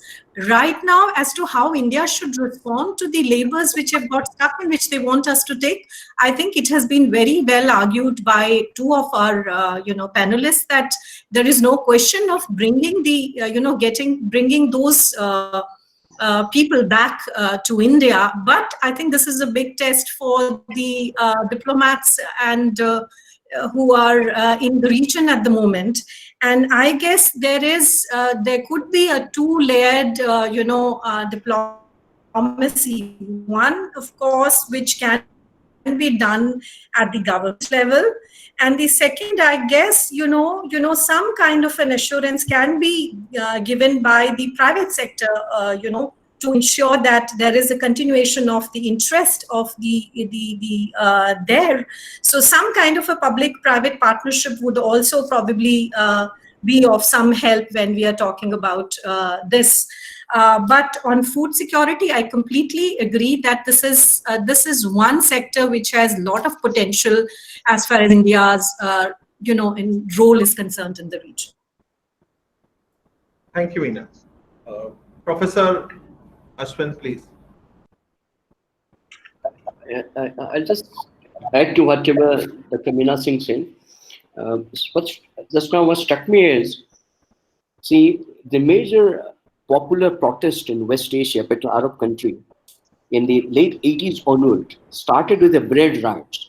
So that's basically an indicator of the food problem or food insecurity in many Arab countries. If you recall, when the reform process started in Arab countries way back in the late 1980s, much before the eruption of the Washington Consensus, we had the sudden, the bread reshapening for the market, because they had a typical communist centralized administration before, that people used to, stand in the long queue to have the bread, you see. Sure, that is a possibility in the post-corona period, in the immediate aftermath of it, if at all things get normal, that there will be shortage of certain food items. And here, I think there's a possibility the ruling elite will look towards India, because we have a sufficient agricultural production. In certain respect, we have the surplus agriculture also. And like, for example, the Indian rice, for example, that's very much in demand, okay, for their own consumption there. So then the wheat, for example. So there's a possibility, because these are things which have a larger market, show that food security is an issue in an area where Indian government can do a lot in terms of, we have already pro-Indian sentiments prevailing in large parts of West Asia, regardless of the bilateral differences. But that will definitely strengthen the ties between India and the West Asian people, Arab countries. And second issue that you raised about the expatriates, I don't think at this stage we should repeat whatever was done in 1991, the great humanitarian exercise, bringing the people back to India in the wake of the Iraqi invasion of Kuwait. I think the situation has not sort of come to that pass, that we have to think in terms of bringing the expatriates, all of them, millions of them, back to India. But these kind of things, I think, is avoidable. And at this stage, we should not even think that way, that situation would really escalate to that level that we will be constrained to do it. But if at all it does, but situation has changed now. Very briefly, let me put it this way. Now, some of these Gulf countries, the oil-producing Gulf countries, adopted new policy, indigenization. The Saudis have adopted Saudiization. Oman has adopted Omanization of the labor force. And this has already resulted in dislodging the South Asian labor force. So we bring the people back. There is no guarantee these people would absorb later on. Even if these countries, to great extent in various areas, are dependent on both the skilled and unskilled Indian labor, both for their disciplined nature, second competency, show a non-interference in the local affairs. So that kind of possibility does exist. So we have to be very careful about it. I think ultimately, obviously, it is left to our policymakers how best they can handle the situation or deal with this kind of contingency, which is unanticipated. Thank you very much. Thank you, Professor. General Hasnain, please. Aditya, this question on food security, no doubt, is a very relevant question. And you have seen that India has been involved with the food diplomacy in the recent past. You found a large consignment of wheat being exported via Chabahar into Afghanistan for effect. I just need to remind the viewers, our participants on that. And therefore, we are always open to it. And we have the surplus, as brought out by Professor Madhav Nalapat. We have got the surplus at the moment. How this year's harvest is going to be managed is going to be a major issue, no doubt. I'm told that the harvest has already started. It's a question of now following the right norms of social distancing when it comes to bringing the harvest to the mandis, the sales which have to be carried out, the entire process of the government acquisition of all the harvest produce. All this is going to make a major difference. But nevertheless, there's no doubt about it that India's food reserves seem to be sufficient. And if the Middle East, particularly the Gulf region where our expatriates are, if that region requires produce from India, I think there should be no problem of it. But I do not foresee this problem coming up immediately. I think food security-wise, even the Middle East, most of the West Asian countries, the Gulf countries have catered for their own food security over a period of time. They have the required import and export agreements with the countries around and the reserves. But should push come to shove, there's no doubt that India will be there in it, and diplomatically it will make a huge difference. I would just like to add in here, maybe connected to this fact, that may have emerged earlier in your deliberations since I joined late. I just want to remind you about the fact how Indian diplomacy panned out in the Middle East in the last couple of years. And this question is related to what the policy before 2014 was and what the policy after 2014 has been. Professor Mohapatra has already alluded very extensively on this. I just want to remind you, 2018, the 26th of January, we saw the arrival of 10 heads of the ASEAN countries as chief guests at the Republic Day Parade. And on the 5th of February, you had the visit of the of the Israeli Prime Minister for 3 days. 4 days later, Prime Minister Modi was visiting Jordan. From there, went to Ramallah, came back to Amman. From there, came to UAE. From UAE, he went to Muscat and then returned. And within, I think, 10 days of that, or 15 days of that, we had a visit by the President of Iran, which is a surprising thing. In 1 month or in 6 weeks, to one single country, a visit by the Prime Minister of Israel and the President of Iran. And following up immediately after that was the visit of the King Abdullah of Jordan. In a matter of 6 to 8 weeks, I don't think I've seen Indian foreign policy as proactive as it was in those few weeks of the early part of 2018. Now, that is the kind of proactivity which has actually led to the transformational change in the relationship that you are seeing today with the Gulf countries, in particular with Saudi Arabia, the UAE, Kuwait, countries like that, which even at the height of the issues with Pakistan actually honored Prime Minister Modi with their highest national awards.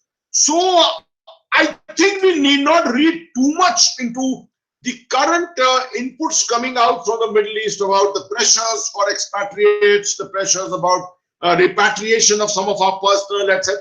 I'm sure our diplomats are fully capable of handling this.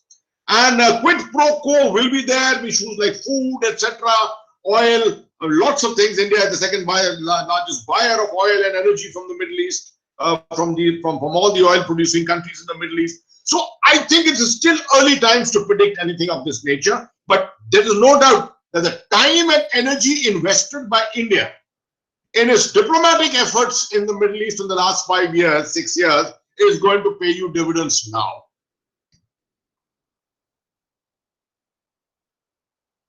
Thank you, General Lata. In the meantime, we just have a question from Sanjana Mohan for you. What will be the future political transformation in West Asia after the current scenario? The what transformation? Sorry, what will be the future political transformation in West Asia after current scenario? Right. In fact, that's exactly what we were just talking about. That is a question in which you can have a whole fresh seminar, actually. But I would say still too early to indicate that. Economic downturn definitely will have an effect on the political transformation of Middle East, of the entire West Asian region. I would look at a couple of conflicts to specifically answer this question. Let's look at the Iran-US standoff. Let's look at the Israeli-Palestinian standoff. Let's look at the Saudi-Iran standoff. And let's look at these entry into the Middle East also into it, but that will make this question, this response far too long and far too comprehensive. I'll try and just limit myself to this. There is no doubt that I do not foresee an immediate threat of regime change within Iran, despite US efforts. And if there is a political change in Washington in December, January, at the end of this year, early next year, we may see a different policy emerging from the United States as far as Iran is concerned. Unless something can happen from now till December, which is very, very unlikely. So the United States is not going to be as aggressive as it was earlier. The United States. The United States. Sorry, I don't mean to interrupt. I'm sorry. When you're done, I just wanted to make one quick point on Iran. Following its original policy of Iran as much as possible, but can I just complete, Brad? Can I just complete? Yeah, please continue. On as far as the Israeli-Palestinian conflict is concerned, once again, I do not foresee any major change taking place in the near future. The initiatives which the United States have taken in conjunction with Israel, highly supported by not Europe, for example. I don't know whether they can be energetically followed up in this time, I see a general status quo as how the Iran post the current situation. A lot depends on what the status of Iran's economics is going to be, because there's no doubt that it will have a diluting effect. Iran can continue posing the same kind of strategic threats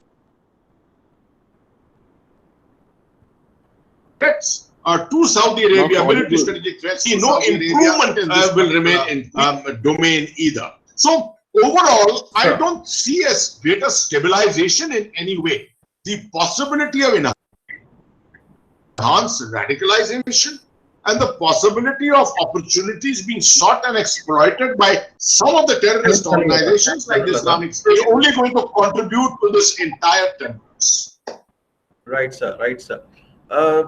Professor Nalapat, we have a question from a researcher from Banaras Hindu University.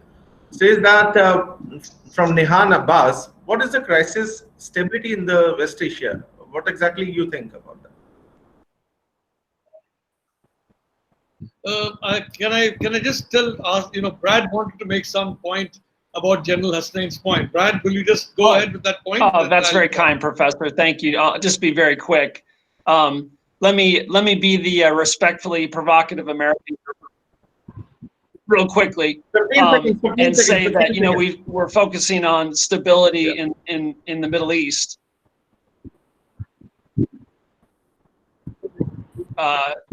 Sources of instability in the Middle East is the Islamic Republic of Iran. The Iranian people, I'll quickly say, of course, are a great and ancient and respected civilization, but they don't have a government worthy of them right now. The leading export of the Islamic Republic of Iran is instability and terrorism. They have, since 1979, used asymmetrical proxy terrorism to destabilize, subvert, and in some cases control their neighbors. Look what Iran is doing in Yemen. Look what they've done in Syria. Look what they're doing in Iraq. Look what they're doing in Lebanon with Hezbollah. And it's kind of unfortunate for them because they are pushing Arab countries and Israel together in a way that we have not seen since the advent of the modern state of Israel. And I will make a confident prediction. I said earlier I don't like to make predictions. Here's a prediction.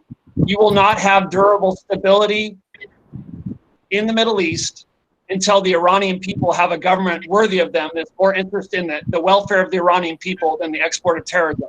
And I think this is where India has a unique role to play, because you interact with the Indian government interacts with the Islamic Republic of Iran in a way that the United States does not. And until they decide to stop their systematic policy of asymmetric proxy terrorism, which has just in the last few weeks taken more American lives, I fear and know and believe we're not going to have the kind of stability that we all seek in the Middle East. So I'll throw that respectfully on the table and be quiet. Thank you. Yeah, I just want to say that we talk in terms of gradual change, and let me remind you about COVID, for example, and let me remind you of the world economy as a consequence of this particular flu, which originated in Wuhan. Now, so many things have changed, and we are not sure how deep the change is going to be. We don't know when this change is going to come, but so many things have changed. So I think, frankly, it's very important for India to keep in mind that there could be a possibility of substantial changes, at least attempted substantial changes. And I think from my point of view, the Arab Spring, I was very skeptical about the Arab Spring, very frankly. I didn't think that, what General Hasnain made a very important point. Okay, you get rid of this regime in Iran. What comes next? Okay, you get rid of these regimes in the GCC or the Arab world. What comes next? So I think it's very important to understand that we cannot take the stability of any of these regimes for granted, because they're based on a social compact. And that social compact is basically giving people a pension of all ages, and a fairly generous pension. Now that is going to come under threat because in my view, and I may be totally wrong, I think the long-term trend for oil prices is, fortunately for India, low, but unfortunately for the Gulf countries. So from that point of view, I think it's important to work together with partners. And my last point is very clear.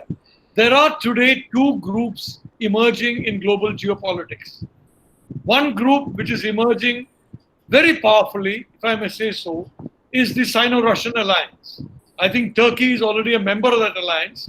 Frankly, I mean, in Washington, there's a U.S. senator called Lindsey Graham, another chap called Chris Van Hollen, and they were saying, "Oh, we're going to pass a sanctions bill in the Senate." And I'm sorry to say, Brad, both have chickened out, and Erdogan is smiling all the way to the Russian bank. Frankly, it's not his bank. So I mean, the U.S. frankly running away from the Kurds, running away from the Afghans. Yes, it is. It doesn't seem to be a very reliable partner. But the fact of the matter is that in India's case, we have a deep technology cooperation with the US. I'm not talking of government to government. I'm talking of company to company, people to people. We have institutions that are more in common. You go to Washington, it's as much a policy bazaar as it is in Delhi. So whereas you go to Beijing, quite frankly, I mean, I'm lucky I'm an admirer of Xi Jinping because I don't think I'll be given the time of day in Beijing if I were not an admirer of Xi Jinping. So allow me to say, I'll once again repeat my admiration for Xi Jinping. And, I have to visit Beijing. I'm a UNESCO professor and that kind of thing. So all I want to say, let's not take this for granted. We need to work out an alliance system. And in that alliance system, there is no doubt India and the United States have to work together. The alternative alliance system includes Pakistan. For a long time, we could not work with the US because it included Pakistan. Today, the alternative alliance system includes Pakistan. So can I chip in here? One second. Can I chip in? One minute I'll take. Yeah. So just 15 seconds. Just 15 seconds. Please. Okay, 15 seconds. I'll just make a small amendment here. And what Professor Nalapat said about the alliance, it may not be form an alliance. I prefer to call them as a coalition of power. So it may not take the shape of a formal alliance as such. It is really taking shape at the moment. So we have to be careful about the formal alliance and a coalition of power. That's one aspect. Second, let me just one correction here. Professor from America, I think Professor Bradley mentioned about our approach or relation with Iran because it happens to be a sponsor of terrorism, all that stuff that he said.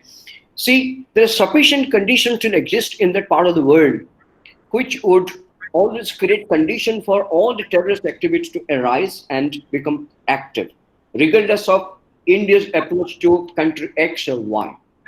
I understand that you are referring to Hezbollah, the Trojan horse of Iran, particularly Lebanon, and to an extent Syria, but no way you can rein in those elements by distancing yourself diplomatically, politically from this country. Instead, that will be one approach, that is the constructive investment with these countries, so as to minimize the risk of resurgence of terrorist activity again in the region, because these are the regimes most likely to take action, take steps to rein in those elements or co-opt them into the system as a stakeholder. Thank you very much. Thank you.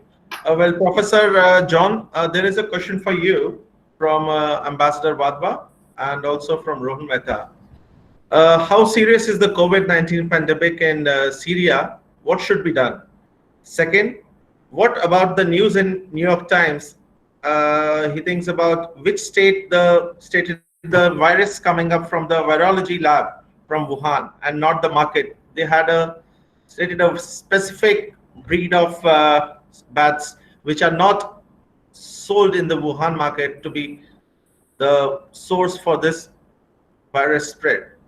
Professor John.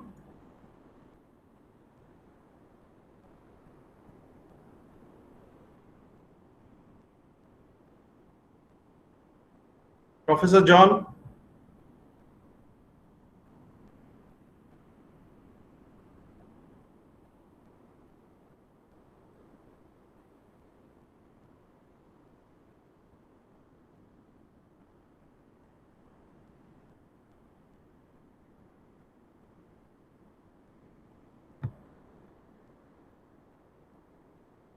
Anyways, we will take the question in the meantime.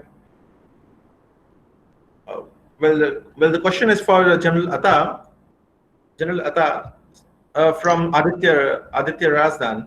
Sir, what according to you should be our strategy to balance the relations with Russia and US?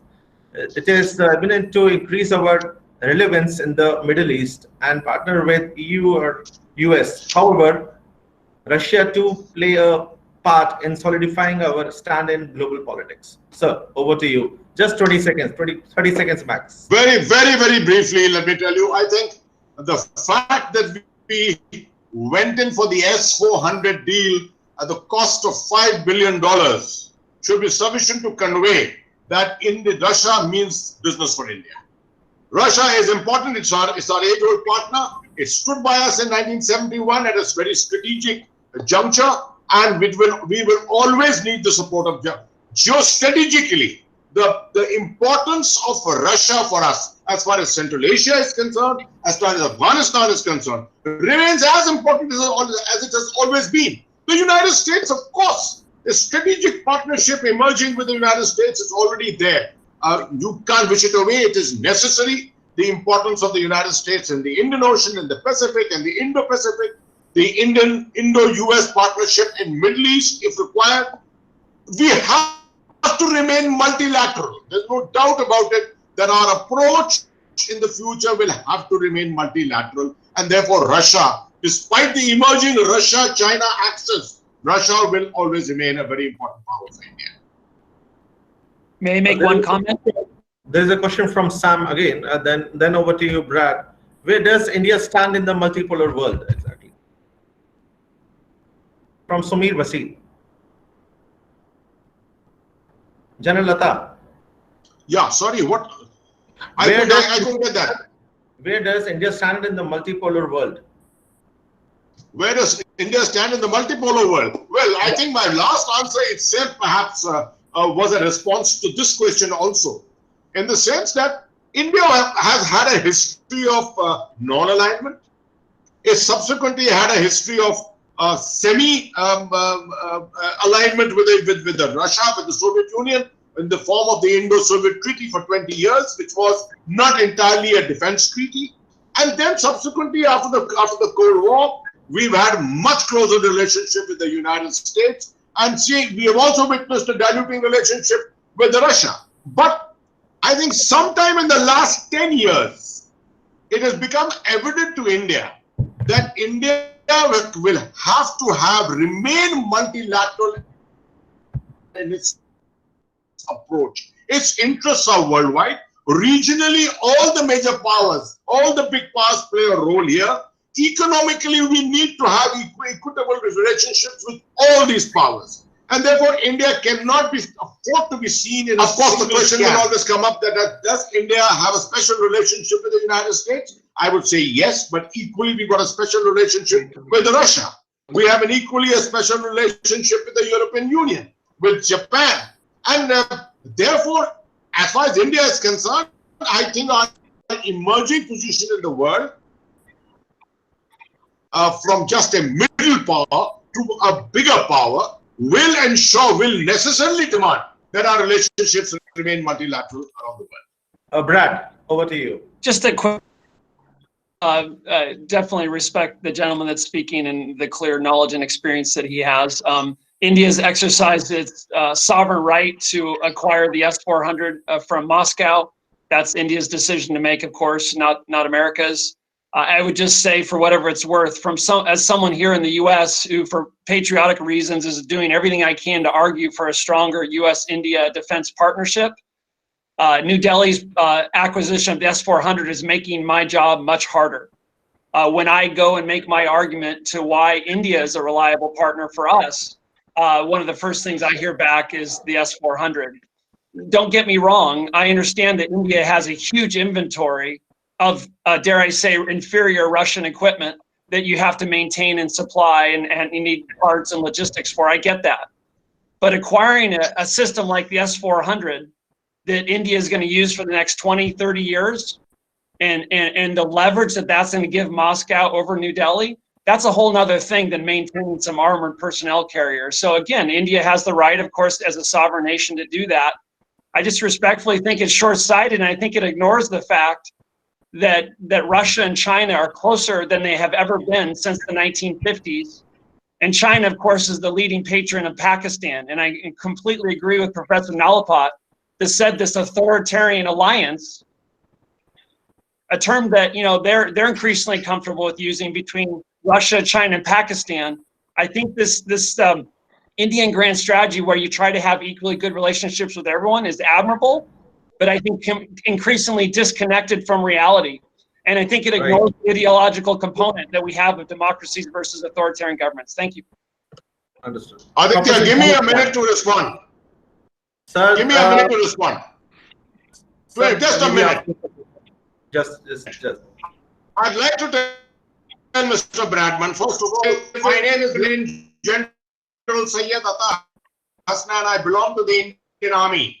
I'd like to tell Mr. Bradman, Mr. Brahman has gone in for as far as the PS400 system is concerned. Now, it's all a question of national interest. Your job becomes easier to do things for business for India. We have to look after our interests too.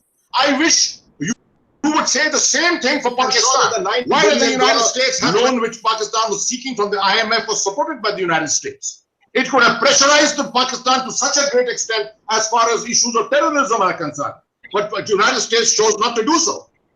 So therefore, it's all a question of your interests and my interests.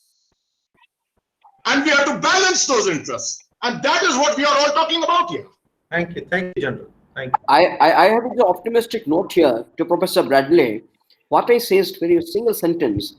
The US-India relationship has been growing naturally. Let it grow, let it evolve naturally. And the corona, what I call the one virus, with the background of what Communist Party of China has done, yeah. I think it will give that impetus, the required impetus, in cementing the ties with the two largest democracies in the world, that will be largely based on a set of norms and values than simply shared strategic interests, which is more enduring, lasting than all that alliance took place historically before. Thank you very much. Thank you, Professor. Professor John is online. Professor John. Yes. Can you hear me now? Yeah. Yeah. Okay. Let me go a little bit fast. You know, first of all, there are more than 1 million Syrian refugees inside Turkey, near to the Syrian border. Now, as we know, the Erdogan regime right now has a big problem with food security and you know, the coronavirus. As you know, Mr. Erdogan does not allow any kind of real information coming out in the Turkish media. So the number you know, of coronavirus is more than the Turkish media present. Now, what's happened? Right now, the number of the coronavirus victims in Syrian society is not too many. But if Turkey blows up because of the food security and because of, you know, of the coronavirus near to the Syrian border, how this is going to affect the Syrian refugees in South Syria, you know, in South Turkey, sorry. So I think that the Syrian refugees, instead of going to the Greek-Turkish border, they might go, you know, to the Syrians, back to the Syrian state where they are coming from, and the possibility to have an increase of a coronavirus, you know, victim in Syria is going to be up. It's going to be up because right now Turkey is under, you know, a social blow up. And Mr. Erdogan, you know, if you really know, he has left, you know, Ankara, and he goes to a country, in a country place, and he stays there to avoid any kind of a coronavirus. So, ladies and gentlemen, the possibility of Syria has a big number of coronavirus is real. Right now, what we see in Turkey is not exactly what you see on the media, number one. Number two, they try to push more than 45, you know, illegal migrants.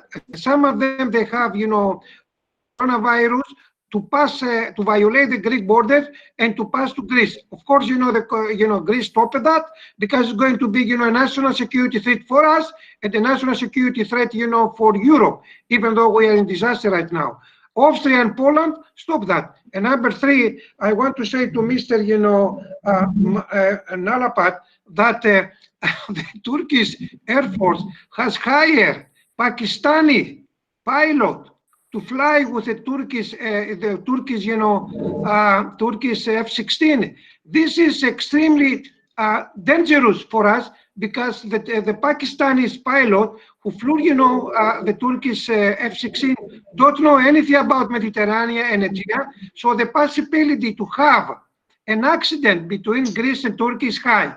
And number four is that because of the blow-up, the social blow-up of the coronavirus and the problem they had there, like the food security and the undemocratic institution, even though it's a member of NATO, I think that Mr. Erdogan, sooner or later, he's going to export his domestic problem by creating a war incident with Greece, which is going to complicate the issues about security development in the Mediterranean Aegean and get, get Israel, Egypt. Egypt is a strategic partner to us. And of course, the Greek-Turkish conflict is not far away from what's going on now inside Turkey. Number five, why India is a very important strategic partner in West Asia who could impact Middle East, North Africa, because India is a democratic nation. Compare it to China, which is a capitalist, society with a very strict, Stalinist China Communist Party. And I think Donald Trump administration could ask China after coronavirus, what's going on? What's going on? How, they lost and the control of the in Wuhan about this virus and spread out all over the places. They need the international community need to ask China, especially the Chinese Communist Party, what's going on when everything is quiet, because now we're in the middle of the fire because of the pandemic. But the Chinese have to apologize, and to tell us what really is going on. Because I'm not so, I'm very skeptical. I'm not so happy on what's going on now and what China wants to achieve. All right, this is not a conspiracy theory. This is a critical, out-of-the-box thinking. I don't think so. The Chinese are innocent, but we need evidence to show the opposite. Thank you. Sir, apology will not be enough at this stage. Don't ask for apology from Chinese authority. Apologies, the days are gone now. More than apology, compensation. Let China pay. That's it. Regarding, sir, your new Ottoman virus represented by the President of Turkey, Erdogan, India has the best antidote to him. Don't worry about that. Thank you, sir. Thank you.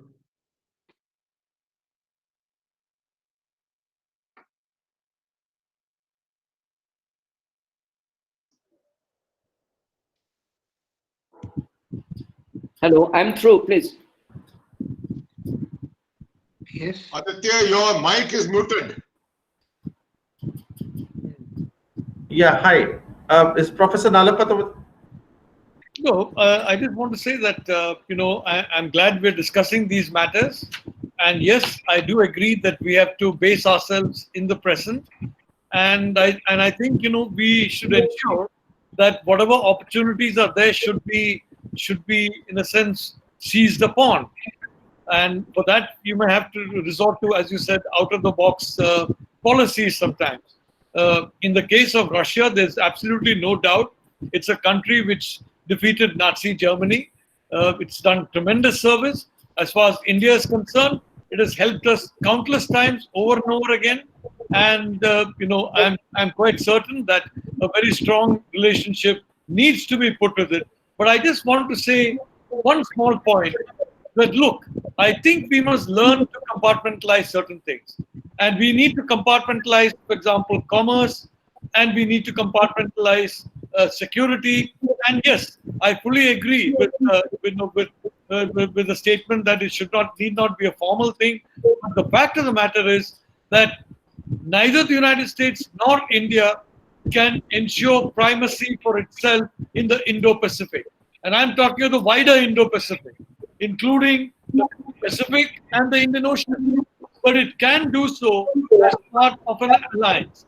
And I think primacy in the Indo-Pacific, including the countries in the Middle East, is extremely important. Professor, we have a question for Meena. With recent developments in the West Asian region, can we say that China would be in the near future try to take over the US supremacy in West Asia? Okay. Am I audible? Yeah, this question is from Rashika. Yeah. Am I audible, I said? Yeah. Yeah, okay. So, let me put it the other way. Is China willing to replace United States in West Asia? And the point here is China doesn't want to play a role of a security guarantor. That is one. Its interests are basically to get maximum economic benefits from the region. So first of all, I don't see China as an accepted player in West Asia when it comes to security. I don't think there is a trust as far as the countries in the Middle East are concerned to expect same kind of a security guarantee which they are expecting from the United States and Europe particularly. So first of all, China is not willing to replace United States. That is what we need to understand. China's major initiatives that you see are becoming a little more proactive in the West Asian region is mainly because of its Belt and Road Initiative. It is also because it wants to use every lever to ensure the economic gains from the region. It also is looking at, it's the biggest energy consumer as well. So its reliance on, its dependence on the Middle East for its energy resources is something which is very, very significant. But I don't think China is wanting to play the same role which the United States has played in past with it. And more importantly, as I said, it is not a very acceptable. At the moment, the countries in West Asia are not very happy with the US policies in the region, and therefore this perception that there is a need to balance it out, and China is the one which has more to give in terms of economy and investments. That is what is important. I hope I have answered the question. I'll just add here one more. One more. Brad. Yeah, China also is the alternative source of supplier of arms, okay, particularly to Iran, even before that to Saudi Arabia. Of course, they have the bilateral ties in this particular sphere with Israel. They export and import of the arms between the two countries. And see, my only comment to Dr. Meena Singh is, regardless of the willingness on part of China, the question before us is, does China have the wider acceptability? And at a time when its credibility, reliability is dented, okay, number one. Number two, does China have the required wherewithal to act as a security provider, the way United States of America has been doing, notwithstanding its geostrategic, political, economic interests in the region? That's the question before us. I don't think China has it. Whether it is prepared to play that role or not, it doesn't have it. That's my assessment. I just want to make a point. I agree with him. The fact of the matter is the Chinese are very pragmatic players, inverted commas, and they have been very friendly with Pakistan, with other powers which are regarded as theologically fairly extreme. And tomorrow, if there is an upheaval in the Middle East and you have some theologically extreme powers come, the Chinese will within a year try to be friendly with them. So from that point of view, yes, I don't think they're looking at regime change or at all. They're willing to work with any regime. You saw that in Sri Lanka. A new government came in Sri Lanka. The Chinese, still got that port. A new regime came in Maldives. I don't think that dented very severely the Chinese thing. So Chinese, frankly, are very opportunistic in that sense, and I agree. They're not worried about regime change, but I think we in India and definitely need to be worried about regime change. Can I add just 20 seconds, Sure. Aditya? I just want to add that perhaps you may also like to keep in mind the fact that the Chinese are militarily have only gone as far as the protection of their sea lines of communication is concerned. They have not gone for anything military in the Middle East. All they've done is they've got a base in Djibouti, they've got a base at Govt, and they are patrolling and dominating essentially the area of what is called the Northwest Indian Ocean. Primarily because that is the funnel from which all their energy requirements come. Subsequently, you see the so-called string of pearls around India is essentially not only to hem India in, but also to marginally also ensure the security and protection of their sea lines of communication. They are most concerned about the flow of oil and also about the reverse flow of their container traffic. So militarily, their interest so far is restricted to only this much. May I interject? Brad, please. Great, thank you. Just this is a very interesting discussion to me. I think I would characterize what the Chinese Communist Party is doing militarily a little bit different, and I think an objective analysis of what they've said and what they've done supports what I'm about to say, and that is that we've observed the most significant military modernization of the PLA in the 70-year history of the Chinese Communist Party. They have undertaken a military modernization that is extraordinary, taking great advantage of intellectual property theft from the U.S. and others. And I would take a less generous interpretation of what they're doing. They want to push the United States out of the region so that they can bully their neighbors. I mean, if you have any doubt of what a Chinese-dominated East Asia looks like, and extending beyond that as much as they want to, look at how they've treated the Vietnamese and the Filipinos in the South China Sea. So they are clearly, obviously, are developing an anti-access area denial capability, trying to push the United States back as far as possible. And when they do that, when they said they would not militarize the South China Sea islands, and they have, right? And so I think, Prime Minister Modi has talked about how he seeks a free, open, and inclusive Indo-Pacific. That's exactly what the United States wants. We're completely aligned on that. The United States does not want to dominate anyone. We want the free flow of commerce. We want to trade. We want to do business, but we don't seek to dominate anyone. And I think China has fundamentally different interests. And this is yet another example where U.S. and Indian interests align. And a quick comment on what the Chinese are doing. What the Chinese are doing militarily, to me, looks like the encirclement of India. You can say, well, they only want it to support their lines of communication or their supply of oil. Well, that's a comment on their motives. I think you have to focus on capabilities. They're building the base in Pakistan, and there's attack submarines or patrolling the Indian Ocean. So that's a capability. What they're using that capability for may be one thing today, but that can change as quickly as a politician changes his mind. So if I were India, I would respectfully focus on the capabilities they're building and be less interested in what their motives are today, because they're going to change tomorrow as their power grows. Thank you. Thank you, Brad. I agreed with his analysis. Varsha. Nothing to add from me on this one. Thanks. Well, Varsha, there's a question from Vidur. Can India be deeply involved in West Asia without boots on the ground? What do you think on this?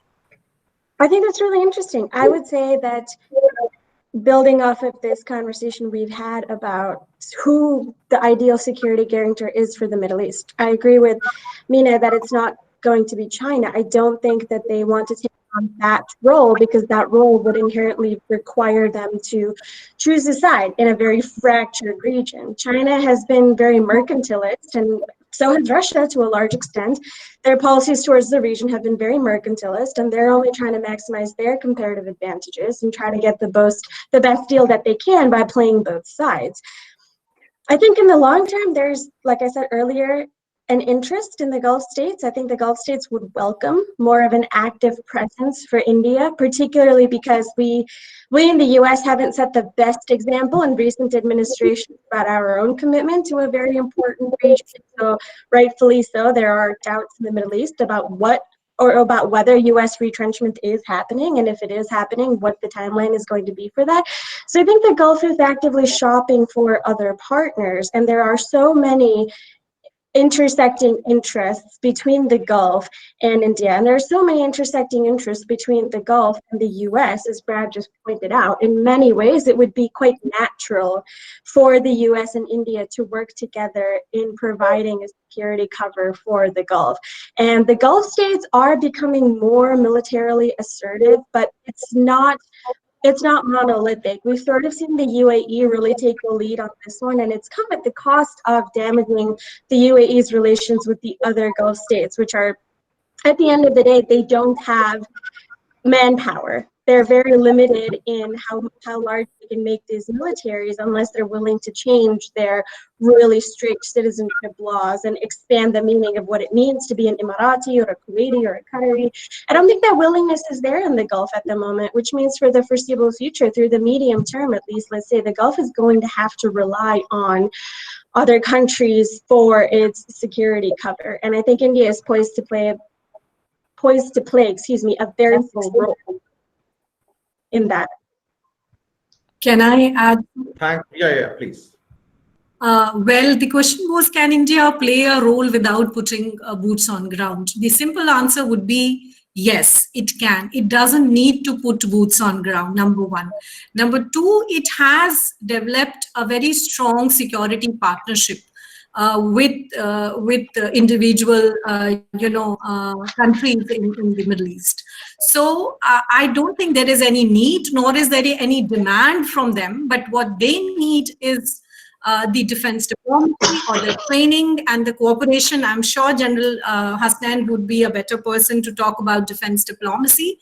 But to best of my understanding, India has many other areas where, it can be a game changer when we are talking about the strategic cooperation. And I think the non-traditional issues, the other areas like IT, food security, water security, people to people, many such areas are there which would give much more space to India in West Asian region rather than putting boots on ground. That's what I just wanted to add. Thank you. May I comment on that, Aditya? Yes, I think Meena Singh Roy ji has put across her point better than what I could have done it. Absolutely outstanding. That's exactly the policy we need to follow. You see, this temptation of a lot of people who have this romantic idea of military adventurism and putting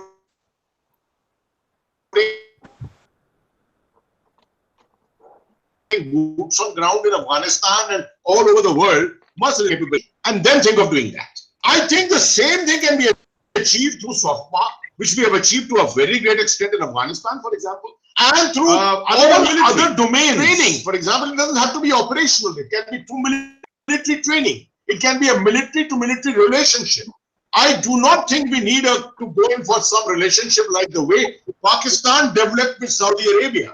What people need to remember is that Pakistan at one time had 2 brigades worth sitting in Saudi Arabia. And they were giving protection to the royal family. Now, the Indian Army and the Indian Armed Forces are not for hiring. They are not for rent in this manner. We have much more self-respect for ourselves. We are not in the league of the Pakistan Armed Forces. So I think we can achieve a tremendous amount with the way they're going about at the moment and exactly the way in which Meena ji had just brought up. Thank you very much. Thank you, General Hasnain. Brad, you there? Yeah, I don't have anything to add. Thank you. I'm going to have to check out here in a minute. I just want to say thanks to everyone for this. I've learned a lot. I've enjoyed the exchange of views. Aditya, thank you for organizing it. Best wishes to you all and your families to stay safe and well. Thank you. Thank you, Brad. Well, Brad, last question to you.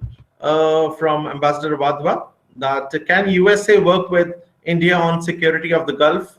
You said the rubric of Quad.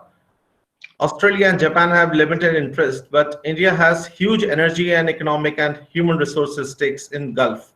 Can we offer military security together to the GCC? What's your take on that? Short answer is yes. I think so. I mean, the U.S. has been working for a year or two or more, trying to get more partners to help in the Persian Gulf region. I understand the desire on India's part to avoid any sort of conflict or tension with Iran. I understand that. But, you know, if we're going to say that we support free, open, and inclusive Indo-Pacific, we should also support a free, open, and inclusive Arabian Gulf and Persian Gulf and Strait of Hormuz. So, you know, making sure that energy can continue to flow in and out and through the Strait of Hormuz and is not impeded by Iran or anyone else seems to be a common interest for the U.S. and India.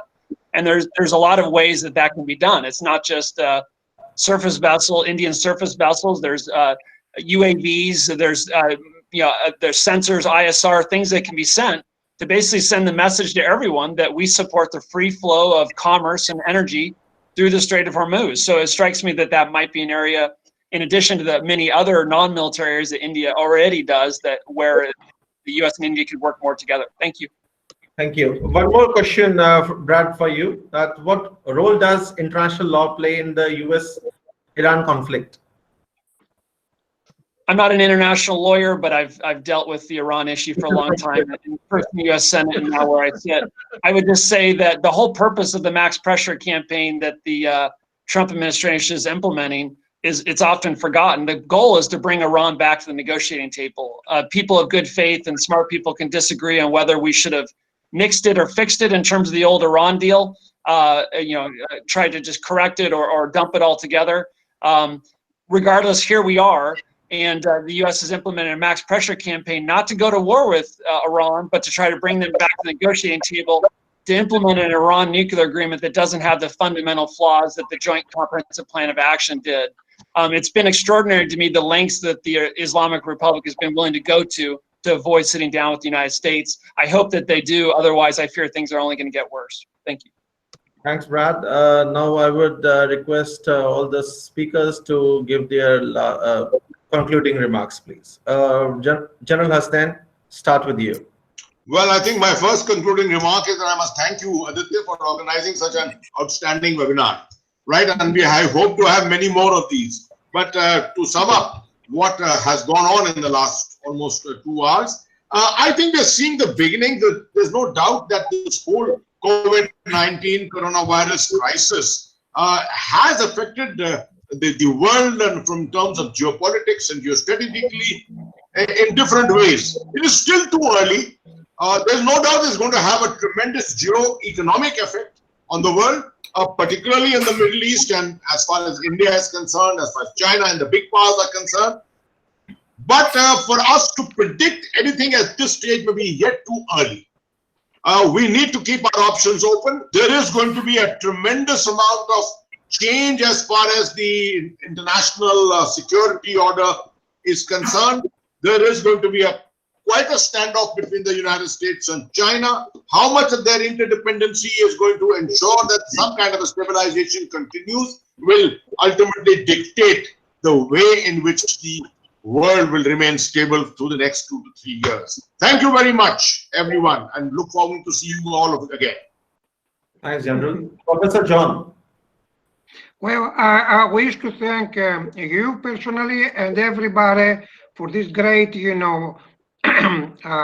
meeting. Please do that again. It was very good for us, to see each other and to be proud to be there. Number one. Number two, I would like to, to see how we can strengthen the relationship between Greece and India.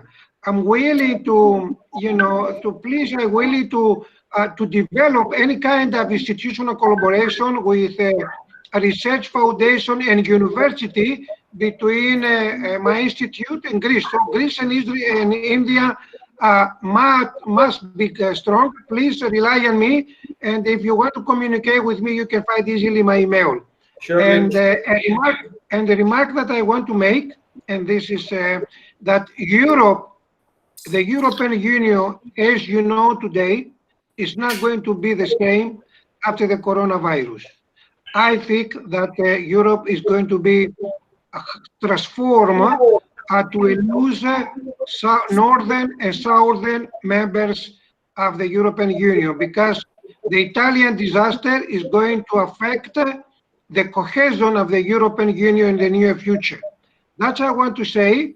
I was very, very, very happy to be invited by the Global Counter-Terrorism Council member, and I'm looking forward to be with you in the near future.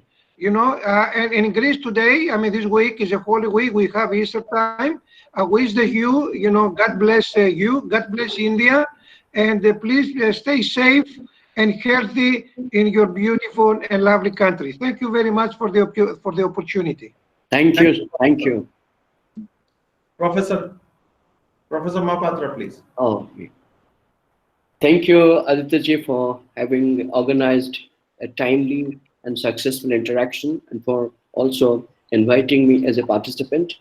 My concluding comment on the theme today would be like this. Given the factors that are listed out to account for the chronic instability of the region, even though I'm not an astrologer, but a student of West Asia and international politics, I can say this much: this region is likely to remain chronically unstable. There will be no dramatic change taking place, corona, no corona, regardless of the spread of the ravaging Wuhan virus across the region. And this region does provide the scope for India to diversify its relation, expand the relation, deepen its economic ties with each country bilaterally. But nevertheless, this region remains a huge diplomatic challenge to our policymakers in the days ahead. Thank you. Thanks, Professor. Meena?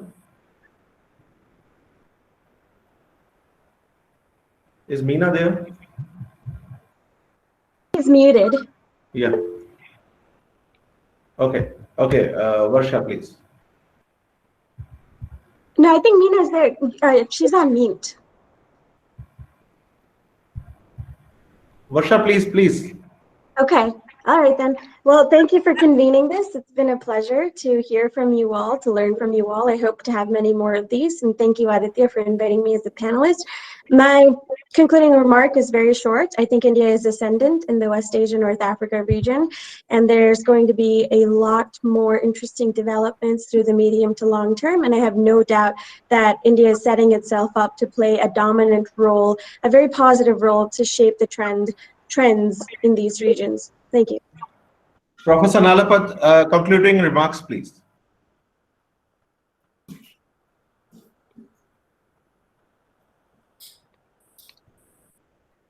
Professor Nalapat?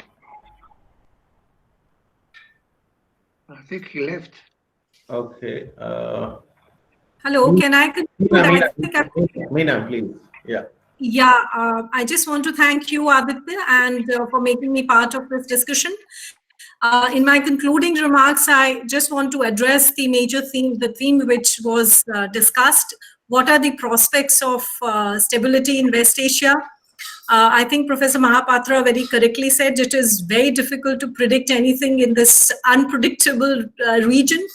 But yes, we are likely to see, much more, problems in the region. But I also feel that it opens up at least some opportunities to manage it in a better way, though we may not be able to find the solution to such complicated problems. And this is where India stands a very good chance because of its, policy and its acceptance in the region. And this definitely makes a case for India's greater involvement in the region. Thank you.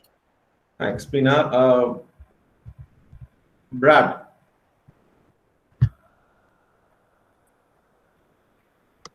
Nothing to add. Thank you again. It's been a real pleasure. I've learned a lot. Best wishes to you all. Thanks again.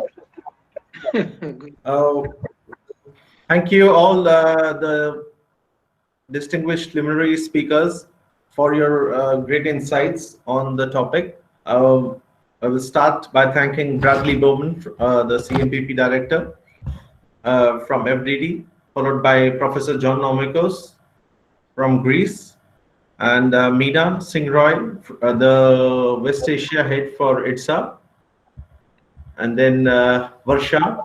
Thank you so much. Professor Nalapat, as usual, he's a great geopolitical analyst. Prabha Rao, I'm sorry we could not connect you.